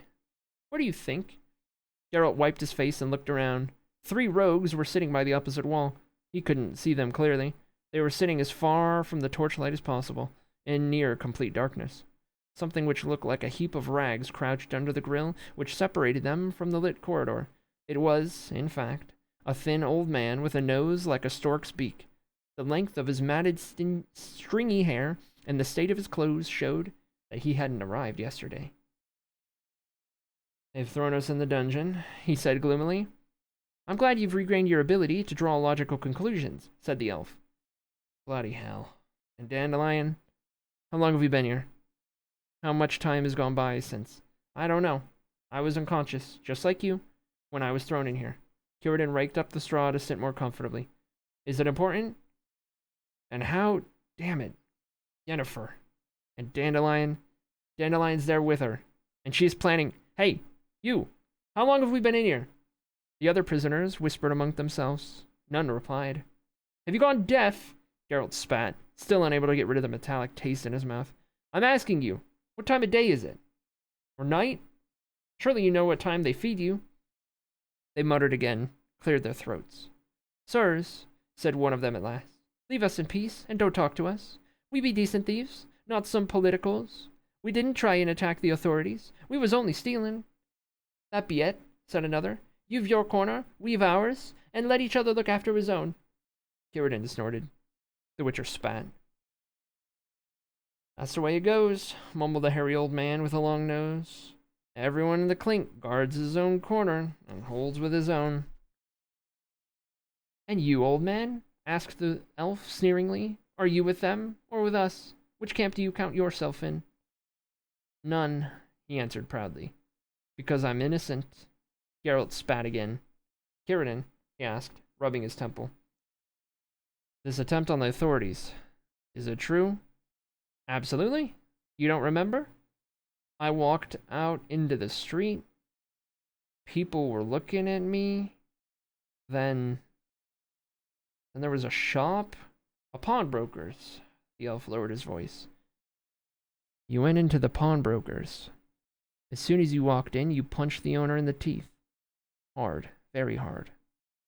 The Witcher ground his teeth and cursed. The pawnbroker fell, Círdan continued quietly, and you kicked him several times in delicate places. The assistant ran to help his master, and you threw him out of the window, into the street. I fear, muttered Geralt, that wasn't the end of it. Your fears are well founded. You left the pawnbrokers and marched down the center of the street, jostling passerbys and shouting some nonsense about a lady's honor. There was quite a crowd following you, Erdal, Vladimir, and I among them. Then you stopped in front of Laurel Nose, the apothecary's house, went in, and were back in the street a moment later, dragging Laurel Nose by the leg, and you made something of a speech to the crowd. What sort of speech? To put it simply, you stated that a self-respecting man shouldn't ever call a professional harlot a whore because it's base and repugnant, while using the word whore to describe a woman one has never knocked off or paid any money for doing so is childish and punishable. The punishment, you announced, would be dealt there and then, and it would be fitting for a spoiled child. You thrust the apothecary's head between his knees, pulled down his pants, and thrashed his arse with a belt. Go on, Círdan. Go on, don't spare me. You beat Laurel Nose on the backside, and the apothecary howled and sobbed, called to the gods and men alike for help, begged for mercy. He even promised to be better in the future, but you clearly didn't believe him. Then several armed bandits, who in Rinda go by the name of guards, came running up. And, Geralt nodded, that's when he made a hit at the authorities? Not at all. You made a hit at them much earlier. Both the pawnbroker and Laurel Nose are on the town council. Both had called for Yennefer to be thrown out of town. Not only did they vote for it at the council, but they badmouthed her in taverns and spread vulgar gossip. I guess that. Carry on. You stopped when the guards appeared. They threw me in here? They wanted to. Oh, Geralt, what a sight it was. What you did to them, it's hard to describe. They had swords, whips, clubs, hatchets, and you only had an ash cane with a pommel, which you'd snatched from some dandy. And when they were all lying on the ground, you walked on. Most of us knew where you were going. I'd be happy to know, too. You were going to the temple, because the priest Crep, who's also a member of the council, dedicated a lot of time to Yennefer in his sermons. You promised him a lesson in respect for the fair sex. When you spoke of him, you omitted his title and threw in other descriptions, to the delight of the children trailing after you. Muttered Geralt. So blasphemy came into it, too. What else? Desecration of the temple? No. You didn't manage to get in there. An entire unit of municipal guards, armed, it seemed to me, with absolutely everything they could lay their hands on in the armory, apart from the catapult, was waiting in front of the temple. It looked as if they were going to slaughter you, but you didn't reach them. You suddenly grasped your head with both hands and fainted. You don't have to finish. So, Círdan, how were you imprisoned? Several guards ran to attack you when you fell. I got into a dispute with them. I got a blow over the head with a mace, and came to here, in this hole. No doubt they'll accuse me of taking part in the anti-human conspiracy. In an anti-human conspiracy. Since we're talking about accusations, the Witcher ground his teeth again. What's in store for us? Do you think? If Neville, the mayor, gets back from the capital on time, muttered Círdan. Who knows? He's a friend. But if he doesn't, then sentence will be passed by the councillors, including Laurel Nose, And the pawnbroker, of course. And that means... The elf made a brief gesture across his neck. Despite the darkness, the gesture left little doubt as to Curidan's meaning. The Witcher didn't reply. The thieves mumbled to each other, and the tiny old man, locked up for his innocence, seemed to be asleep. Great, said Geralt finally, and cursed vilely. Not only will I hang, but I'll do so with the knowledge that I'm the cause of your death, Curidan. And Dandelions too, no doubt? No, don't interrupt. I know it's Yennefer's prank, but I'm the guilty one. It's my foolishness. She deceived me, took the piss out of me, as the dwarves say. Muttered the elf. Nothing to add, nothing to take away. I warned you against her. Damn it, I warned you. And I turned out to be just as big and... Pardon the word. Idiot. You're worried that I'm here because of you, but it's quite the opposite. You're locked up because of me. I could have stopped you in the street, overpowered you, not allowed, but I didn't. Because I was afraid that when the spell she cast on you had dispelled, you'd go back and harm her. Forgive me. I forgive you, because you've no idea how strong that spell was. My dear elf, I can break an ordinary spell within a few minutes, and I don't faint while doing it. You wouldn't have managed to break Yennefer's spell, and you would have had difficulty overpowering me. Remember the guards? I wasn't thinking about you. I repeat, I was thinking about her. Círdan. Yes. Do you... I don't like grand words, interrupted the elf, smiling sadly. I'm greatly, shall we say, fascinated by her. No doubt you're surprised that anyone could be fascinated by her. Geralt closed his eyes to recall an image which, without using grand words, fascinated him inexplicably. No, Círdan, he said. I'm not surprised. Heavy steps sounded in the corridor, and a clang of metal. The dungeon was filled with the shadows of 4 guards. A key grated. The innocent old man leapt away from the bars like a lynx and hid among the criminals. So soon, the elf, surprised, half whispered, I thought it would take longer to build the scaffold. One of the guards, a tall, strapping fellow, bald as a knee, his mug covered with bristles like a boar, pointed at the Witcher. That one, he said briefly. 2 others grabbed Geralt, hauled him up, and pressed him against the wall. The thieves squeezed into the corner. The long-nosed granddad buried himself in the straw. Círdan wanted to jump up, but he fell to the dirt floor, retreating from the short, pointed sword at his chest. The bald guard stood in front of the Witcher, pulled his sleeves up, and rubbed his fist. Counselor Laurelnose, he said, has asked me to ask if you're enjoying our little dungeon. Perhaps there's something you need. Perhaps the chill is getting to you, eh? Geralt did not answer. Nor could he kick the bald man, as the guards who restrained him were restraining his feet in their heavy boots. Were standing on his feet in their heavy boots. The bald man took a short swing and punched the Witcher in the stomach. It didn't help to tense his muscles in defense. Geralt, catching his breath with an effort, looked at the buckle of his own belt for a while. Then the guards hauled him up again. Is there something you need? The guard continued, stinking of onions and rotting teeth. The counselor will be pleased that you have no complaints. And another blow, in the same place. The Witcher choked and would have puked, but he had nothing to throw up. The bald guard turned sideways. He was changing hands. Wham! Geralt looked at the buckle of his belt again, although it seemed strange. There was no hole above it through which the wall could be seen. Well, the guard backed away a little. No doubt, planning to take a wider swing. Don't you have any wishes? Mr. Laurelnose asked whether you have any. But why aren't you saying anything? Tongue-tied? I'll get it straight for you. Wham! Geralt didn't faint this time either. And he had to faint, because he cared for his internal organs. In order to faint, he had to force the guard to. The guard spat, bared his teeth, and rubbed his fist again. Well, no wishes at all? Just one, moaned the Witcher, raising his head with difficulty. That you burst, you son of a whore. The bald guard ground his teeth, stepped back, and took a swing, this time, according to Geralt's plan, aiming for his head. But the blow never came. The guard suddenly gobbled like a turkey, grew red, grabbed his stomach with both hands, howled, roared with pain, and burst.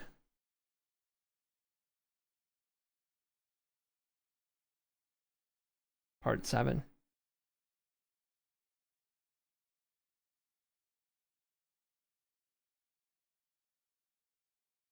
And what am I to do with you? A blindingly bright ribbon of lightning cut the darkened sky outside the window, followed by a sharp, drawn-out crash of thunder. The downpour was getting harder as the storm cloud passed over Rinda. Geralt and Círdan, seated on a bench under a huge tapestry depicting the prophet the Beatus pasturing his sheep, remained silent, modesty hanging in their heads. Mayor Neville was pacing the chamber, snorting and panting with anger. "You bloody shitty sorcerers," he yelled suddenly, standing still. "Are you prosecuting my town, or what? Aren't there any other towns in this world?" The elf and Witcher remained silent. "To do something like..." The mayor choked. "To turn the water like a tomato, to pulp, to red pulp. It's inhuman." "Inhuman and godless," repeated the priest, also present. "So inhuman that even a fool could guess who's behind it. Yes, Mayor, we both know Círdan and the man here, who calls himself a Witcher, wouldn't have enough force to do this. It's all the work of Yennefer, that witch cursed by the gods." There was a clap of thunder outside, as if confirming the priest's words. "It's her, and no one else," continued Crep. "There's no question about it. Who, if not Yennefer, would want revenge upon Laurelnose?" Chuckled the mayor suddenly. "That's the thing I'm least angry about. Laurelnose has been scheming against me. He's been after my office. And now the people aren't going to respect him when they remember how he got it in the arse. That's all it needs, Mr. Neville. You to applaud the crime." Crep frowned. "Let me remind you that I had not thrown an exorcism at the Witcher. He would have raised his hand to strike me at the Temple's Majesty. And the Temple's Majesty. And that's because you spoke vilely about her in your sermons, Crep. Even Barents complained about you. But what's true is true. Do you hear that, you scoundrels?" The mayor turned to Geralt and Círdan again. "Nothing justifies what you've done. I don't intend to tolerate such things here. That's enough. Now get on with it. Tell me everything. Tell me what you have done for your defense, because if you don't, I swear by all the relics that I'll lead you such a dance that you won't forget your dying day. Tell me everything. Right now, as you would in a confessional." Círdan sighed deeply and looked meaningfully and pleadingly at the Witcher. Geralt also sighed, then cleared his throat, and he recounted everything. Well, almost everything. "So that's it," said the priest after a moment's silence. "A fine kettle of fish, a genie released from captivity, and an enchantress who has her sights set on the genie. Not a bad arrangement. This could end badly. Very badly." "What's a genie?" asked Neville. "And what does this Yennefer want?" "Enchanters," explained Crep, "draw their power from the forces of nature, or to put it more accurately, from the so-called 4 elements, or principles, commonly called the natural forces: air, water, fire, and earth. Each of these elements has its own dimension, which is called a plane in the jargon used by enchanters. There's a water plane, fire plane, and so on. These dimensions, which are beyond our reach, are inhabited by what are called genies." "That's what they're called in legends," interrupted the Witcher, "because as far as I know—" "Don't interrupt," Krebs cut him short. "The fact that you don't know much was evident in your tale, Witcher, so be quiet and listen to what those wiser than you have to say. Going back to the genies, there are 4 sorts, just as there are 4 planes. Jinns are air creatures. Marids are associated with the principle of water. Afrit are fire genies, and Dao the genies of the earth." "You've run away with yourself, Crep," Neville butted in. "This isn't a temple school. Don't lecture us. Briefly, what does Yennefer want with a genie?" "A genie like this, Mayor, is a living reservoir of magical energy. A sorcerer who has a genie at their back can call direct that energy in the form of spells. They don't have to draw the force from nature. The genie does it for them. The power of such an enchanter is enormous, close to omnipotence." Somehow, I've never heard of a wizard who can do everything, contradicted Neville. On the contrary, the power of most of them is clearly exaggerated. They can't do this. They can't. The enchanter Stammelford, interrupted the priest, once more taking on the tone and poise of an academic lecturer. Once moved a mountain because it obstructed the view from his tower. Nobody has managed to do the like before or since, because Stammelford, so they say, had the services of a Tao, an earth genie. There are records of deeds accompanied by other magicians on a similar scale. Enormous waves and catastrophic rains are certainly the work of Marids. Fiery columns, fires, and explosions the work of Afrits. Whirlwinds, hurricanes, flights above the earth, muttered Geralt. Geoffrey Monk. Exactly. I see you know something after all. Krept glanced at him more kindly. Word has it, old Monk had a way of forcing a djinn to serve him. There were rumors that he had more than one. He was said to keep them in bottles and make use of them when need arose. 3 wishes from each genie. Then it's free and escapes into its own dimension. The one at the river didn't fulfill anything, said Geralt emphatically. He immediately threw himself at Dandelion's throat. Genies, Krept turned up his nose, are spiteful and deceitful beings. They don't like being packed into bottles in order to move mountains. They do everything they possibly can to make it impossible for you to express your wishes, and then they fulfill them in a way which is hard to control and foresee. Sometimes, literally. So you have to be careful what you say. To subjugate a genie, you need a will of iron, nerves of steel, a strong force, and considerable abilities. From what you say, it looks like your abilities, Witcher, were too modest. Too modest to subjugate the cad, agreed Geralt, but I did chase him away. He bolted so fast the air howled, and that's also something. Yennefer, it's true, ridiculed my exorcism. What was the exorcism? Repeat it. Geralt repeated it, word for word. What? The priest first turned pale, then red, and finally blue. How dare you? Are you making fun of me? Forgive me, stuttered Geralt. To be honest, I don't know what the words mean. So don't repeat what you don't know. I have had no idea where you could have heard such filth. Enough of that. The mayor waved it all aside. We're wasting time. Right. We now know what the sorceress wants the genie for. But you said, Krept, that it's bad. What's bad? Let her catch him and go to hell. What do I care? I think no one ever found out what Neville was thinking, even if it wasn't a boast. A luminous rectangle appeared on the wall next to the tapestry of Prophet Libidus. Libidus, whoops.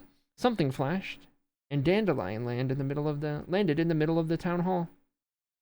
Innocent! Yelled the poet in a clear, melodious tenor, sitting on the floor and looking around, his eyes vague. Innocent! The Witcher is innocent! I wish you to believe it!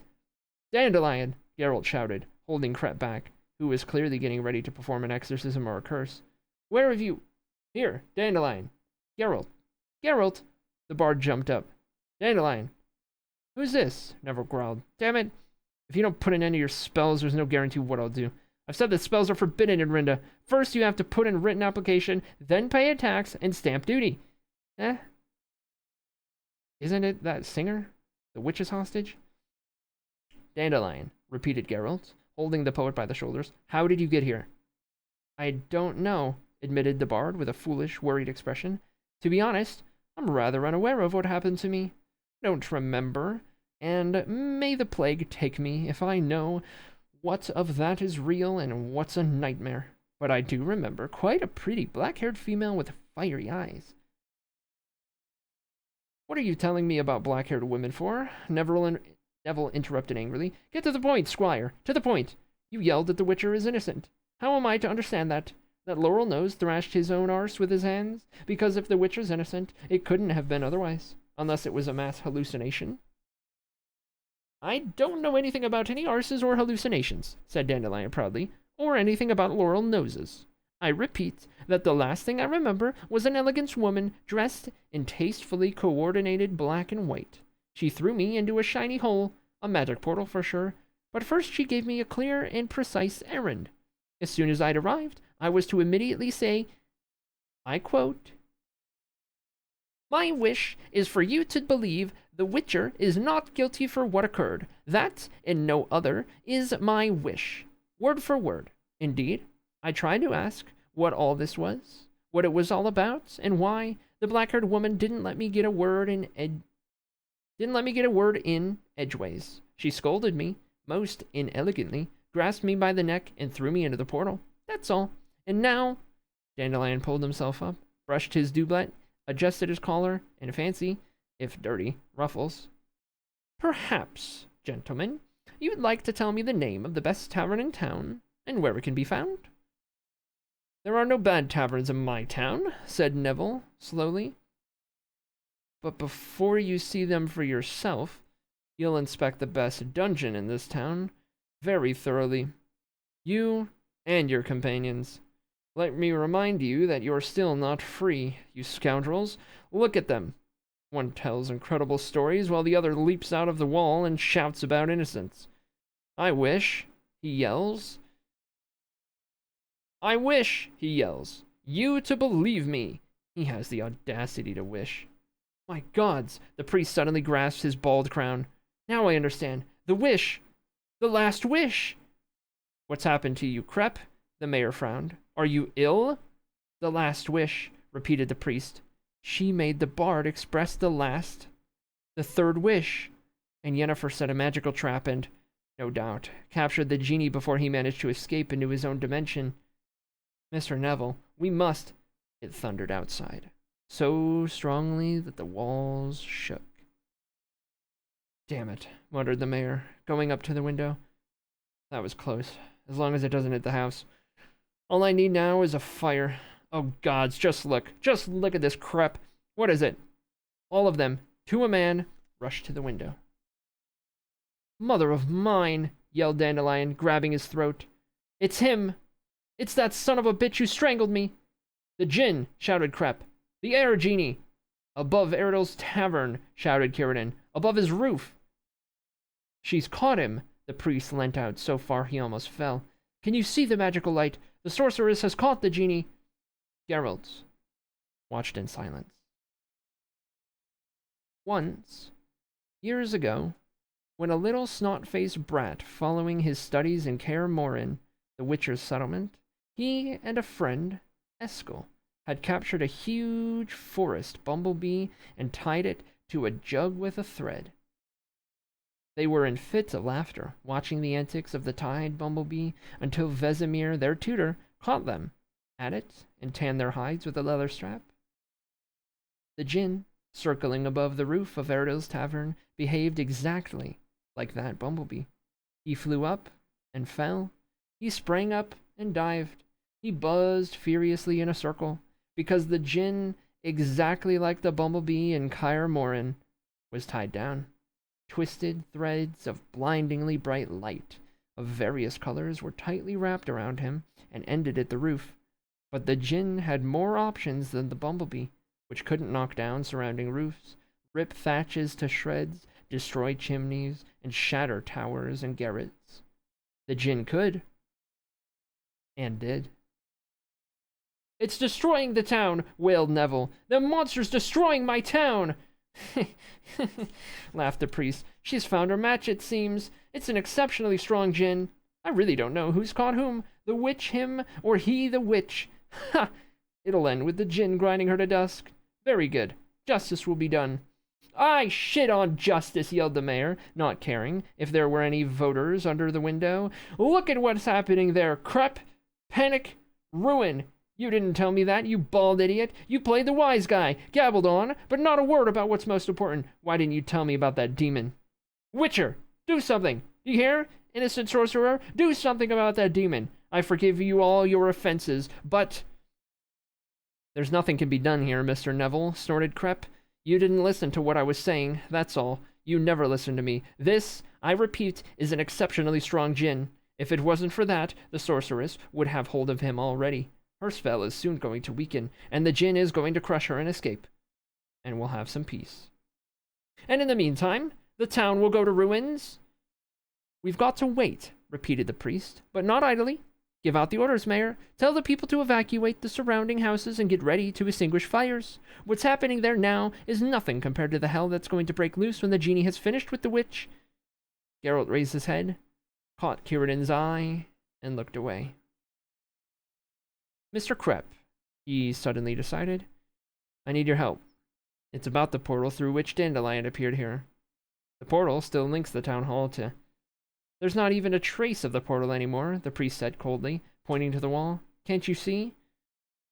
A portal leaves a trace, even when invisible. A spell can stabilize such a trace.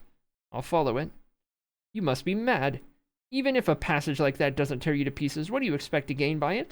Do you want to find yourself in the middle of a cyclone? I asked if you can cast a spell which could stabilize the trace. Spell? The priest said. The priest proudly raised his head. I'm not a godless sorcerer. I don't cast spells. My power comes from faith and prayer. Can you or can't you? I can? Then get on with it, because time's pressing on. Geralt, said Dandelion, you've gone stark raving mad. Keep away from that bloody strangler. Silence, please, said Krepp. And gravity. I'm praying. To hell with your prayers, Neville hollered. I'm off to gather the people. We've got to do something and not stand here gabbling. Gods, what a day. What a bloody day. The Witcher felt Círdan touch his shoulder. He turned. The elf looked him in the eyes, then lowered his own. You're going there because you have to, aren't you? Geralt hesitated. He thought he smelled the scent of lilac and gooseberries. I think so, he said reluctantly. I do have to. I'm sorry, Círdan. Don't apologize. I know what you feel. I doubt it, because I don't know myself. The elf smiled. The smile had little to do with joy. That's just it, Geralt. Precisely it. Krepp pulled himself upright and took a deep breath. Ready? He said, pointing with pride at the barely visible outline on the wall. But the portal is unsteady and won't stay there for long, and there's no way to be sure it won't break. Before you step through, sir, examine your conscience. I can give you a blessing, but in order to forgive you your sins... There's no time, Geralt finished the sentence for him. I know, Mr. Krepp. There's never enough time for it. Leave the chamber, all of you. If the portal explodes, it'll burst your eardrums. I'll stay, said Krepp. When the door had closed behind Dandelion and the elf, he waved his hands in the air, creating a pulsating aura around himself.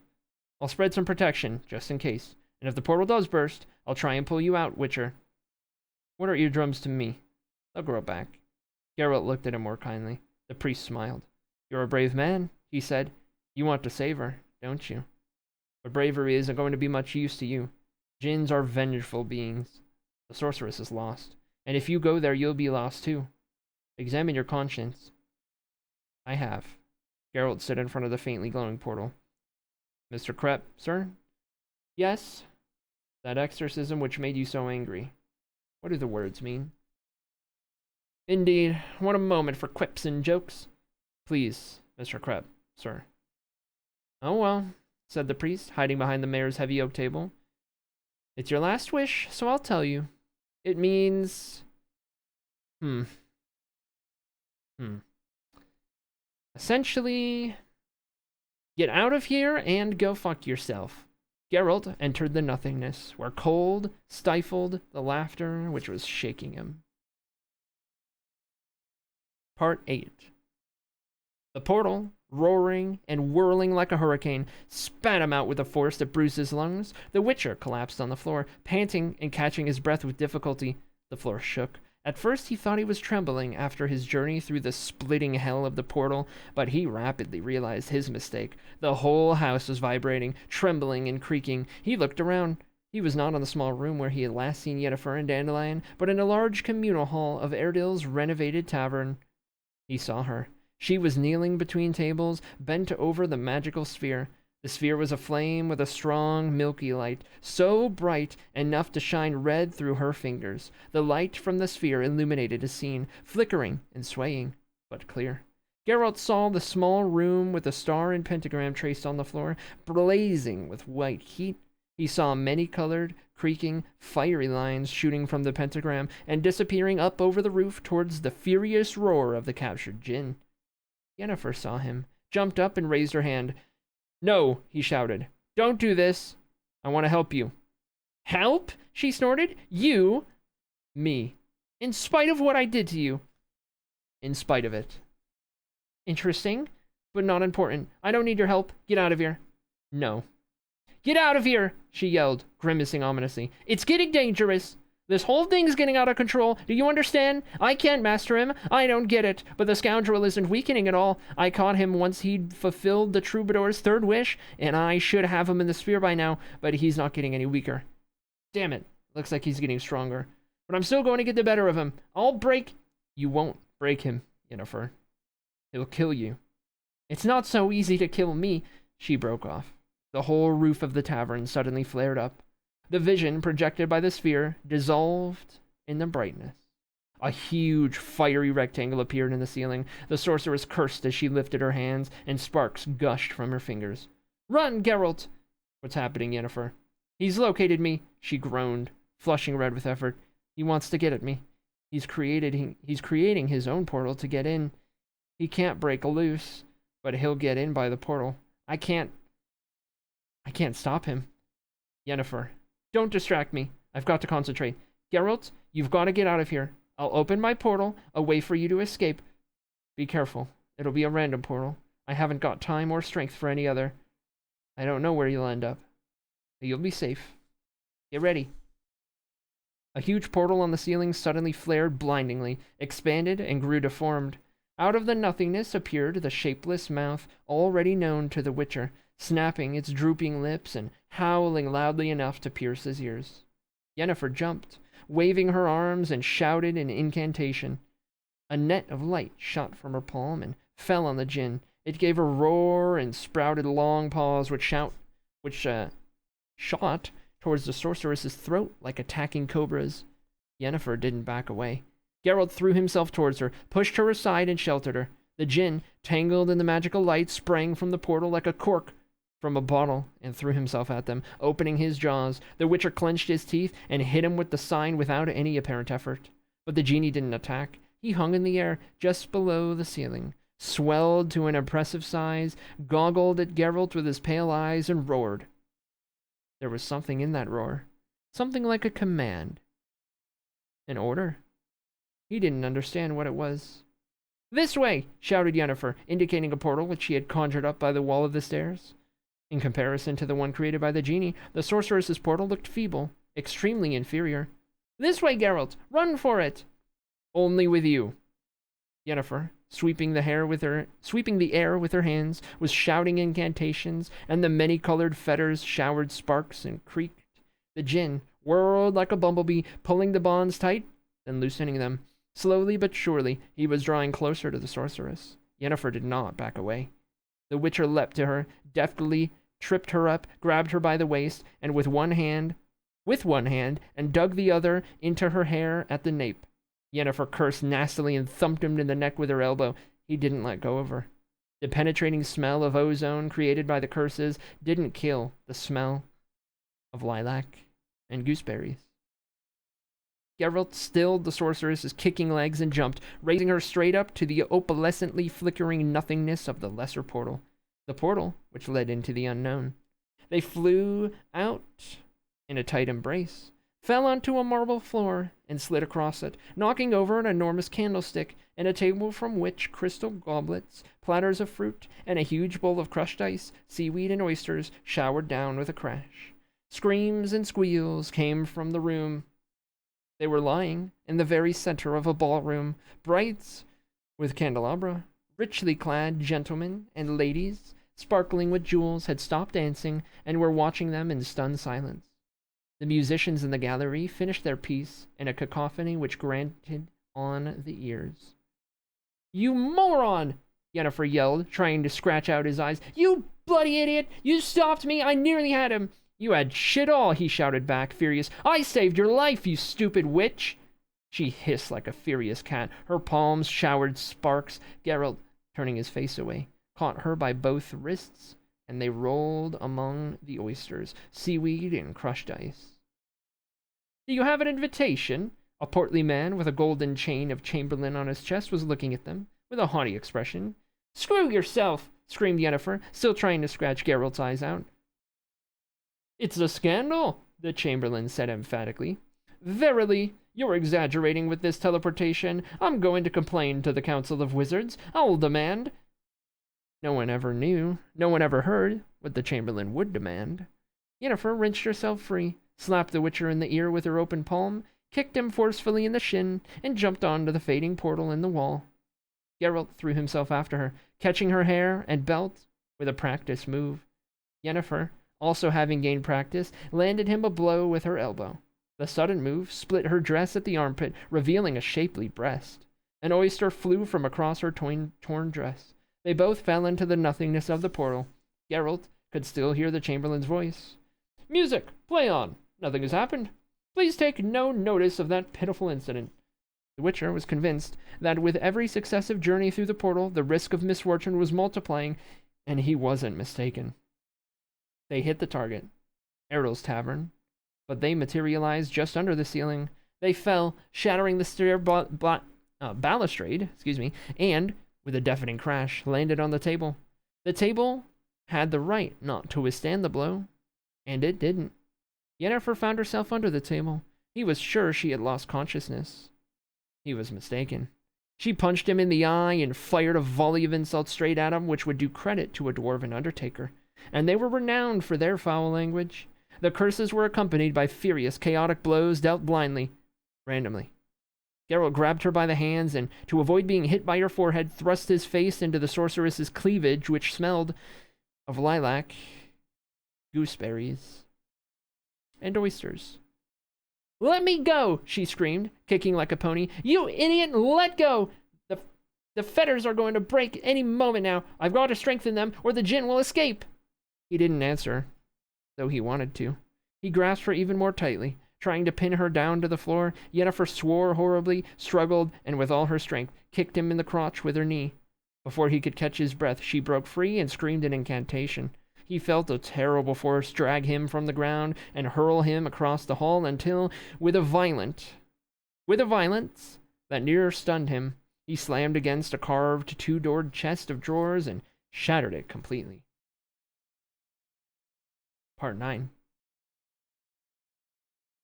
"What's happening there?" Dandelion, clinging to a wall, strained his neck trying to see through the downpour. "Tell me what's happening there, damn it!"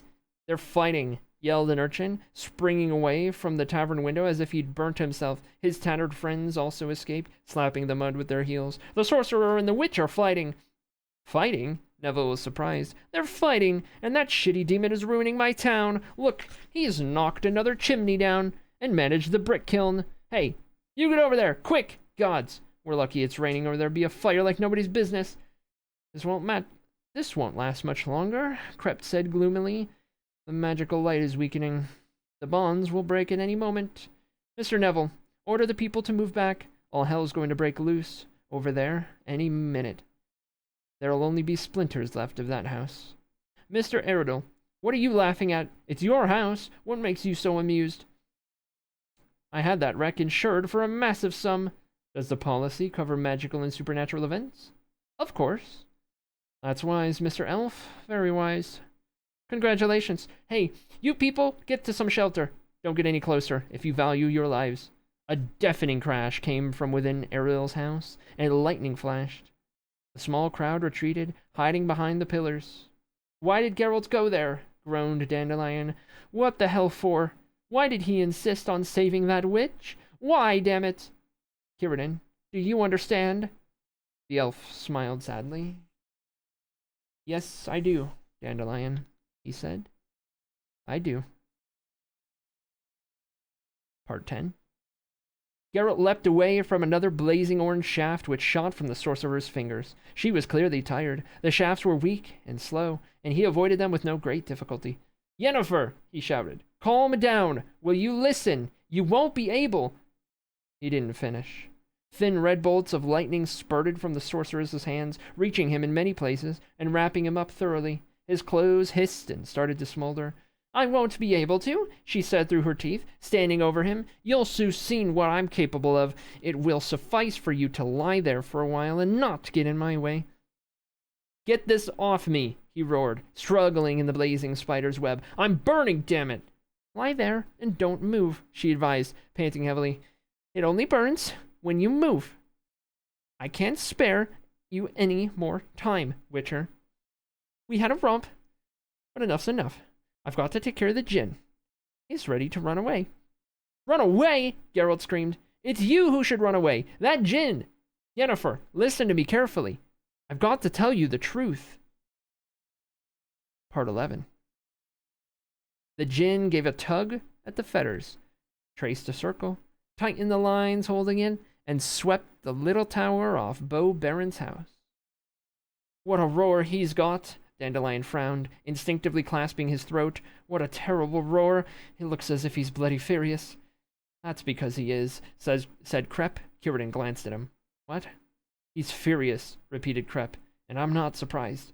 I'd be furious too if I had to fulfill, to the letter, the first wish accidentally expressed by a Witcher. How's that? Shouted Dandelion. Geralt? Wish? He's the one who held the seal which imprisoned the djinn. The djinn's fulfilling his wishes. That's why the witch can't master it. But the Witcher mustn't tell her. Even if he's caught on to it by now, he shouldn't tell her. Damn it, muttered Curidan. I'm beginning to understand. The warder in the dungeon burst. That was the Witcher's second wish. He's still got one left. The last one. But God's help us. He shouldn't reveal that to Yennefer.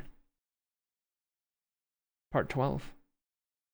She stood motionless, leaning over him, paying no attention to the djinn struggling at its bonds above the tavern roof.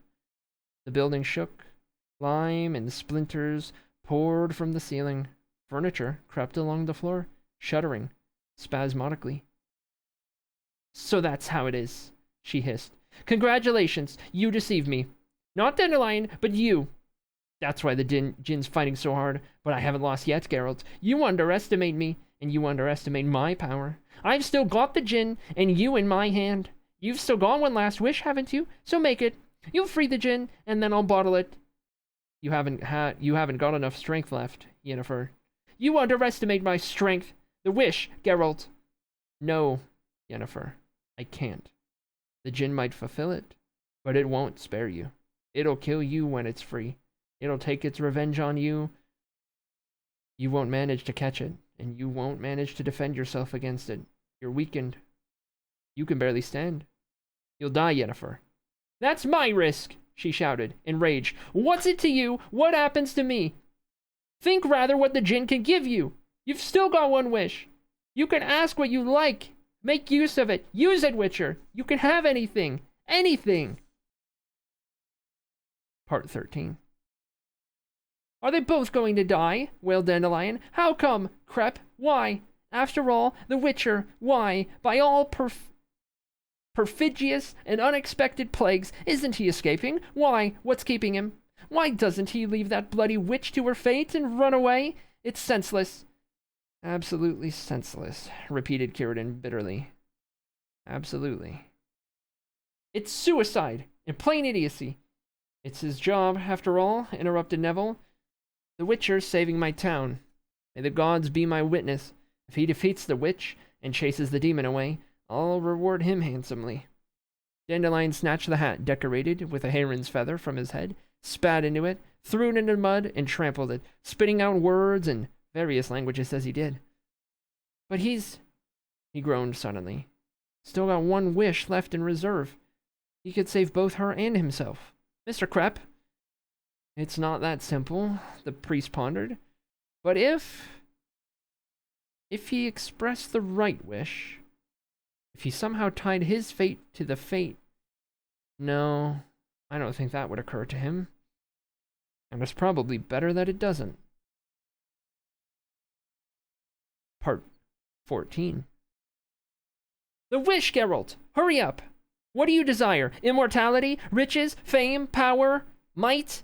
Privileges? Hurry! We haven't any time! He was silent. Humanity, she said suddenly, smiling nastily. I've guessed it, haven't I? That's what you want. That's what you dream of release, of the freedom to be who you want, not who you have to be. The djinn will fulfill that wish, Geralt. Just say it. He stayed silent. She stood over him in the flicking radiance of the wizard's sphere, in the glow of magic, amidst the flashes of rays, restraining the djinn, streaming hair, and eyes blazing violet, erect, slender, dark, terrible, and beautiful. All of a sudden, she leant over and looked him in the eyes. He caught the scent of lilac and gooseberries. You're not saying anything, she hissed. So what is it you desire, Witcher? What is it your most hidden dream? Is it that you don't know, or you can't decide? Look for it within yourself. Look deeply and carefully, because I swear by the Force you won't get another chance like this. But he suddenly knew the truth. He knew it. He knew what she used to be. What she remembered. What she couldn't forget. What she lived with. Who she really was before she had become a sorceress. Her cold, penetrating, angry, and wise eyes were those of a hunchback. He was horrified. No, not of the truth. He was horrified that she would read his thoughts, find out what he had guessed, that she would never forgive him for it. He deadened that thought within himself, killed it, threw it from his memory forever, without a trace, feeling, as he did so, enormous relief. Feeling that the ceiling cracked open. The djinn, entangled in the net of now fading rays, tumbled right on top of them, roaring, and in a roar were triumph and murderlust. Yennefer leapt to meet him. Light beamed from her hands, very feeble light. The djinn opened his mouth and stretched his paws towards her. The Witcher suddenly understood what it was he wanted. And he made his wish. Part 15. The house exploded. Bricks, beams, and planks flew up in a cloud of smoke and sparks. The djinn spurted from the dust storm as huge as a barn, roaring and choking with triumphant laughter the air genie, free now, not tied to anyone's will, traced 3 circles above the town, tore the spire from the town hall, soared into the sky, and vanished. It's escaped! It's escaped, called Krept. The Witcher had his way. The genie has flown away. It won't be a threat to anyone anymore. Ah, said Iredale with genuine rapture. What a wonderful ruin. Damn it. Damn it, hollered Dandelion, huddled behind the wall. It shattered the entire house. Nobody could survive that. Nobody, I tell you. The Witcher, Geralt of Rivia, has sacrificed himself for the town, Mayor Neville said ceremoniously. We won't forget him. We'll revere him. We'll think of a statue. Dandelion shook a piece of wicker matting bound with clay from his shoulder, brushed his jerkin free of lumps and rain-dampened plaster, looked at the mayor, and, in a few well-chosen words, expressed his opinion about sacrifice, reverence, memory, and all the statues in the world.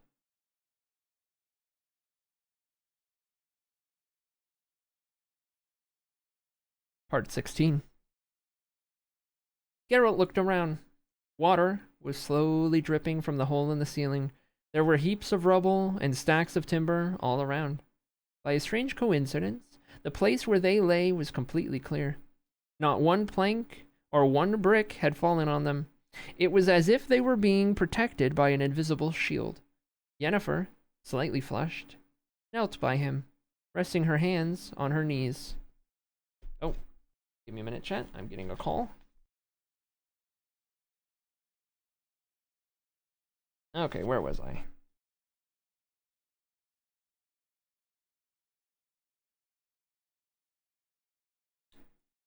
Part 16. Geralt looked around. Water was slowly dripping from the hole in the ceiling. There were heaps of rubble and stacks of timber all around. By a strange coincidence, the place where they lay was completely clear. Not one plank or one brick had fallen on them. It was as if they were being protected by an invisible shield. Yennefer, slightly flushed, knelt by him, resting her hands on her knees. Witcher. She cleared her throat. Are you dead? No. Geralt wiped the dust from his face and hissed. Slowly, Yennefer touched his wrist and delicately ran her fingers along his palm. I burnt you. It's nothing. A few blisters. I'm sorry. You know, the djinns escaped for good. Do you regret it? Not much. Good. Help me up, please. Wait, she whispered. That wish of yours. I heard what you wished for. I was astounded. Simply astounded. I'd have expected anything but to... What made you do it, Geralt? Why? Why me? Don't you know? She leant over him, touched him. He felt her hair, smelling of lilac and gooseberries. Brush his face, and he suddenly knew that he'd never forget that scent, that soft touch. Knew that he'd never be able to compare it to any other scent or touch. Yennefer kissed him, and he understood that he'd never desire any lips other than hers, so soft and moist, sweet, with lipstick. He knew that, from that moment, only she would exist. Her neck, shoulders, and breasts freed from her black dress, her delicate, cool skin, which couldn't be compared to any other he had ever touched. He gazed into her violet eyes, the most beautiful eyes in the world. Eyes which he feared would become everything. He knew. Your wish, she whispered, her lips very near his ears. I don't know whether such a wish can ever be fulfilled. I don't know whether there's a force in nature that could fulfill such a wish. But if there is, then you've condemned yourself. Condemned yourself to me. He interrupted her with a kiss, an embrace, a touch, caresses, and then with everything, his whole being, his every thought, his only thought, everything, everything, everything. They broke the silence with sighs and the rustle of clothing strewn on the floor. They broke the silence very gently, lazily, and they were considerate and very thorough. They were caring and tender, and although neither quite knew what caring and tenderness were, they succeeded because they very much wanted to. And they were in no hurry whatsoever. The whole world had ceased to exist for a brief moment, but to them it seemed like a whole eternity. And then the world started to exist again. But it existed very differently. Geralt? What now? I don't know. Nor do I. Because, you see, I don't know whether it was worth condemning yourself to me. I don't know how... Wait. What are you doing? I wanted to tell you... Yennefer. Yen. Yen, she repeated, giving in to him completely. Nobody's ever called me that. Say it again. Yen. Geralt. Part 17. It had stopped raining. A rainbow appeared over Rinda and cut the sky with a broken, colored arc. It looked as if it grew straight from the tavern's ruined roof. By all the gods, muttered Dandelion. What silence. They're dead, I tell you. Either they've killed each other, or my djinns finished them off. We should go and see, said Radimir, wiping his brow with his crumpled hat. They might be wounded. Should I call a doctor? An undertaker, more like it, said Crep. I know that witch, and that Witcher's got the devil in his eyes, too. There's no two ways about it. We've got to start digging 2 pits in the cemetery. I'd advise sticking an aspen stake into that Yennefer before burying her. What silence, repeated Dandelion. Beams were flying all over the place a moment ago, and now it's as quiet as a grave. They approached the tavern ruins very cautiously and slowly.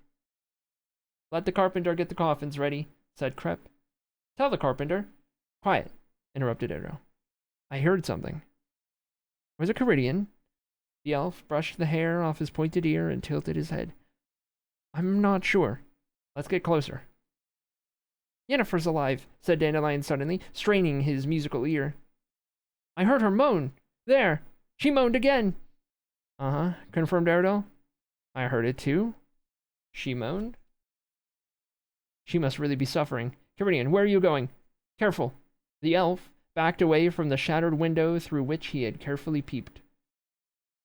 Let's get out of here, he said quietly. Let's not disturb them. They're both alive. Caridian, what are they doing? Let's get out of here, repeated the elf. Let's leave them alone for a bit. Let them stay there. Yennefer, Geralt, and his last wish. I was waiting in a tavern. They'll join us before long. Both of them? What are they doing? Dandelion was curious. Tell me, damn it! The elf smiled, very sadly. I don't like grand words, he said. And it's impossible to give it a name without using grand words. The Voice of Reason, 7. Falwick, in full armor, without a helmet, and with the crimson coat of the Order flung over his shoulder, stood in the glade. Next to him, with his arms across his chest, was a stocky, bearded dwarf in an overcoat lined with fox fur over a chainmail shirt of iron rings. Talus, who was wearing no armor but a short quilted doublet, paced slowly, brandishing his unsheathed sword from time to time. The Witcher looked about, restraining his horse. All around glinted the cuirasses and flat helmets of soldiers armed with lances. Bloody hell, murmured Geralt. I might have expected this. Dandelion turned his horse and quietly cursed at the sight of the lances cutting off their retreat. What's this about, Geralt? Nothing. Keep your mouth shut and don't butt in. I'll try to lie my way out of it somehow. What's it about, I ask you? More trouble? Shut up. It was a stupid idea, after all, to ride into town, groaned the troubadour, glancing towards the nearby towers of the temple, visible above the forest. We should have stayed at Nenike's and not stood beyond the walls. Shut up. It'll all become clear. You'll see. Doesn't look like it. Dandelion was right. It didn't. Talus, brandishing his naked sword, continued pacing without looking in their direction. The soldiers, leaning on their spears, were waiting gloomily and indifferently, with the expression of professionals for whom killing does not provoke much interest. They dismounted. Falwick and the dwarf slowly approached. You've insulted Talus, a man of good birth, Witcher, said the Count, without preamble or the customary courtesies. And Talus, as you no doubt remember, threw down the gauntlet.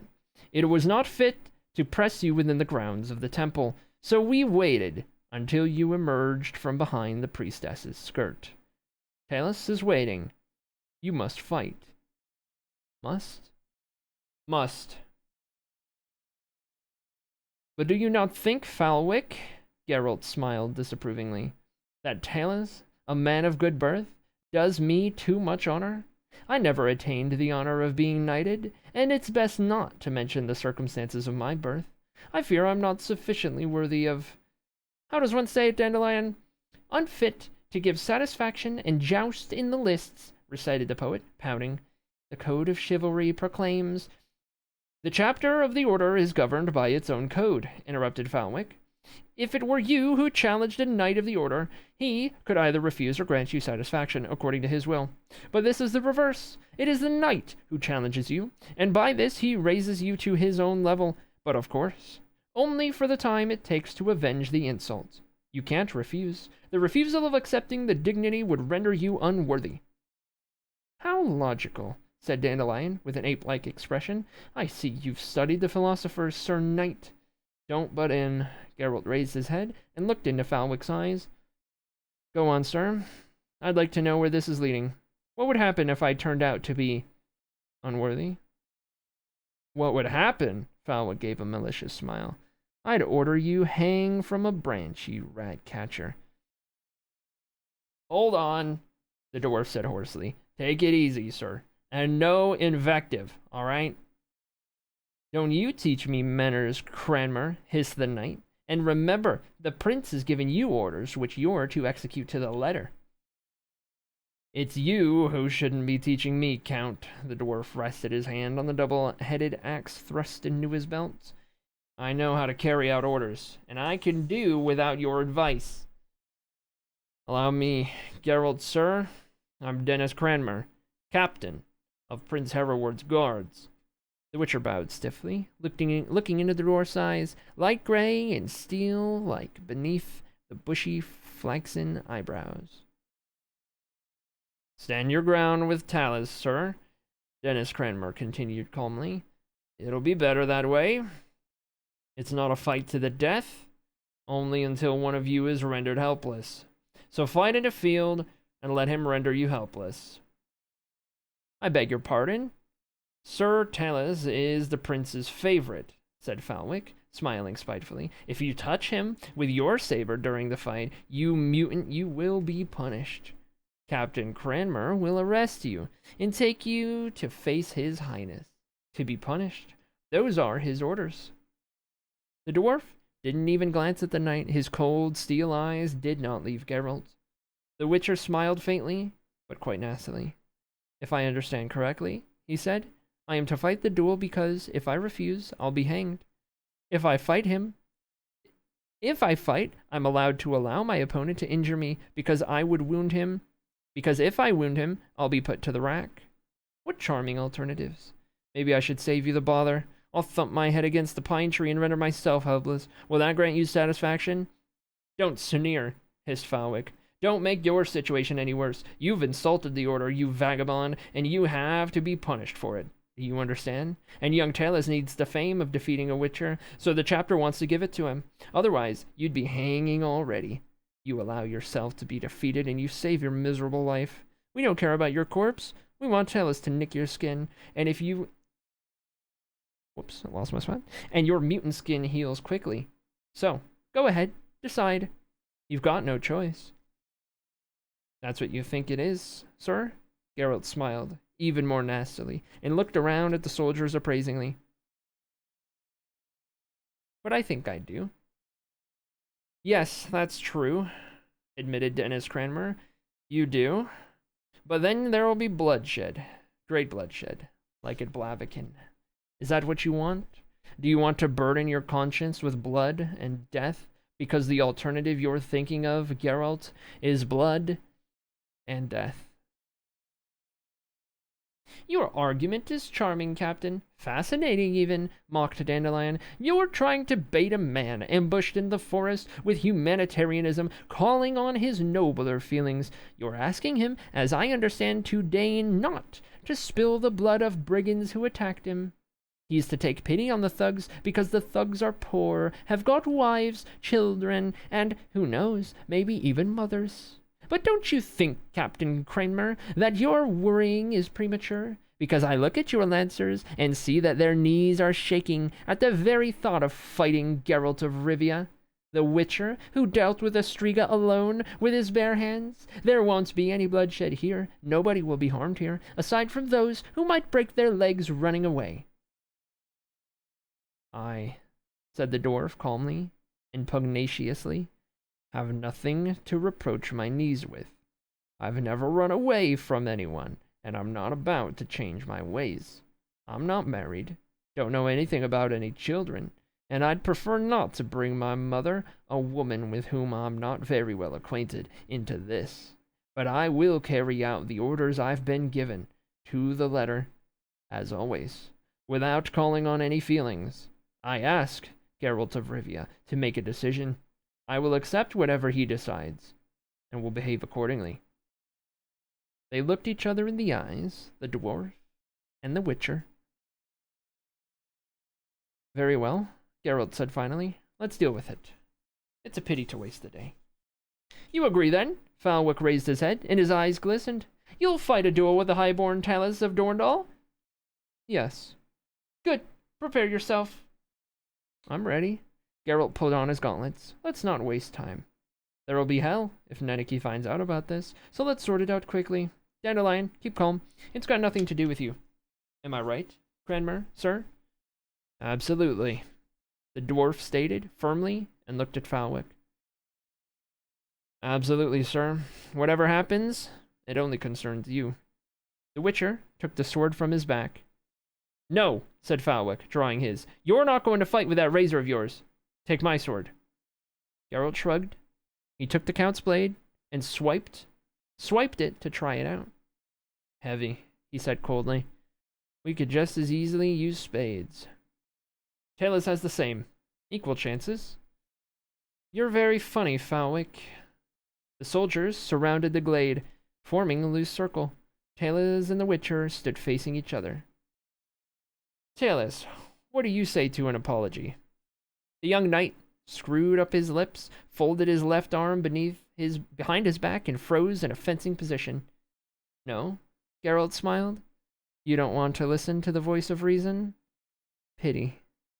Tails squatted down, leapt, and attacked without warning. The Witcher didn't even make an effort to parry, and avoided the flat point with a swift half-turn. The knight swiped broadly. The blade cut through the air once more. Geralt dodged beneath it in an agile pirouette, jumped softly aside, and, with a short, light feint, threw Talus off his rhythm. Talus cursed, cut broadly from the right, lost his balance for a moment, and tried to regain it a while, instinctively, clumsily, holding his sword high to defend himself.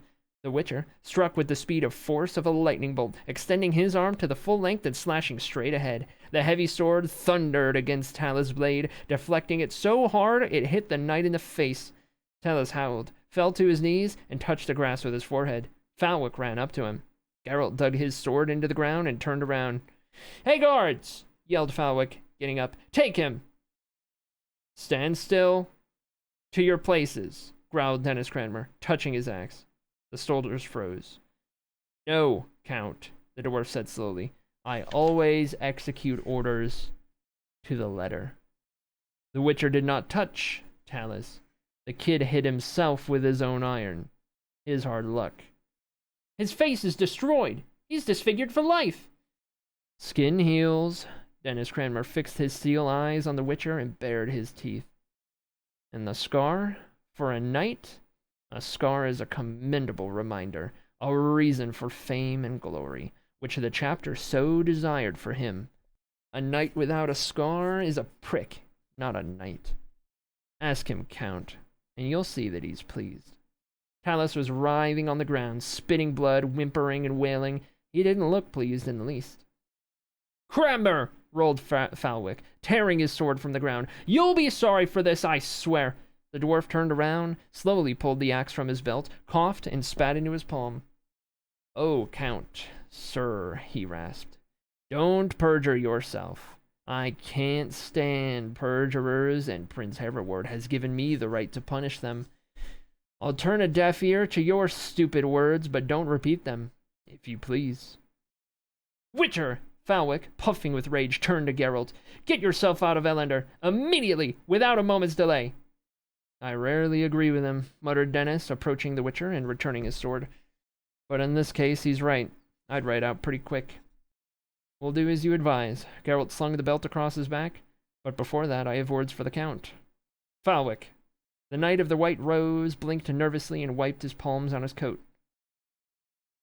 Let's just go back to your chapter's code for a minute, continued the Witcher, trying not to smile.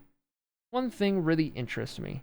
If I, let us say, felt disgusted and insulted by your attitude in this whole affair, if I challenged you to the sword right now, what would you do? Would you consider me sufficiently worthy to cross blades with, or would you refuse, even though you knew that by doing so, I would take you to be unworthy even to be spat on, punched in the face, and kicked in the arse, under the eyes of the foot soldiers?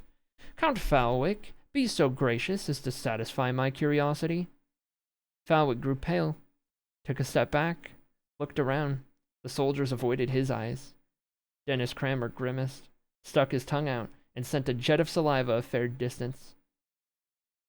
Even though you're not saying anything, continued Geralt, I can hear the voice of reason in your silence, Falwick, sir.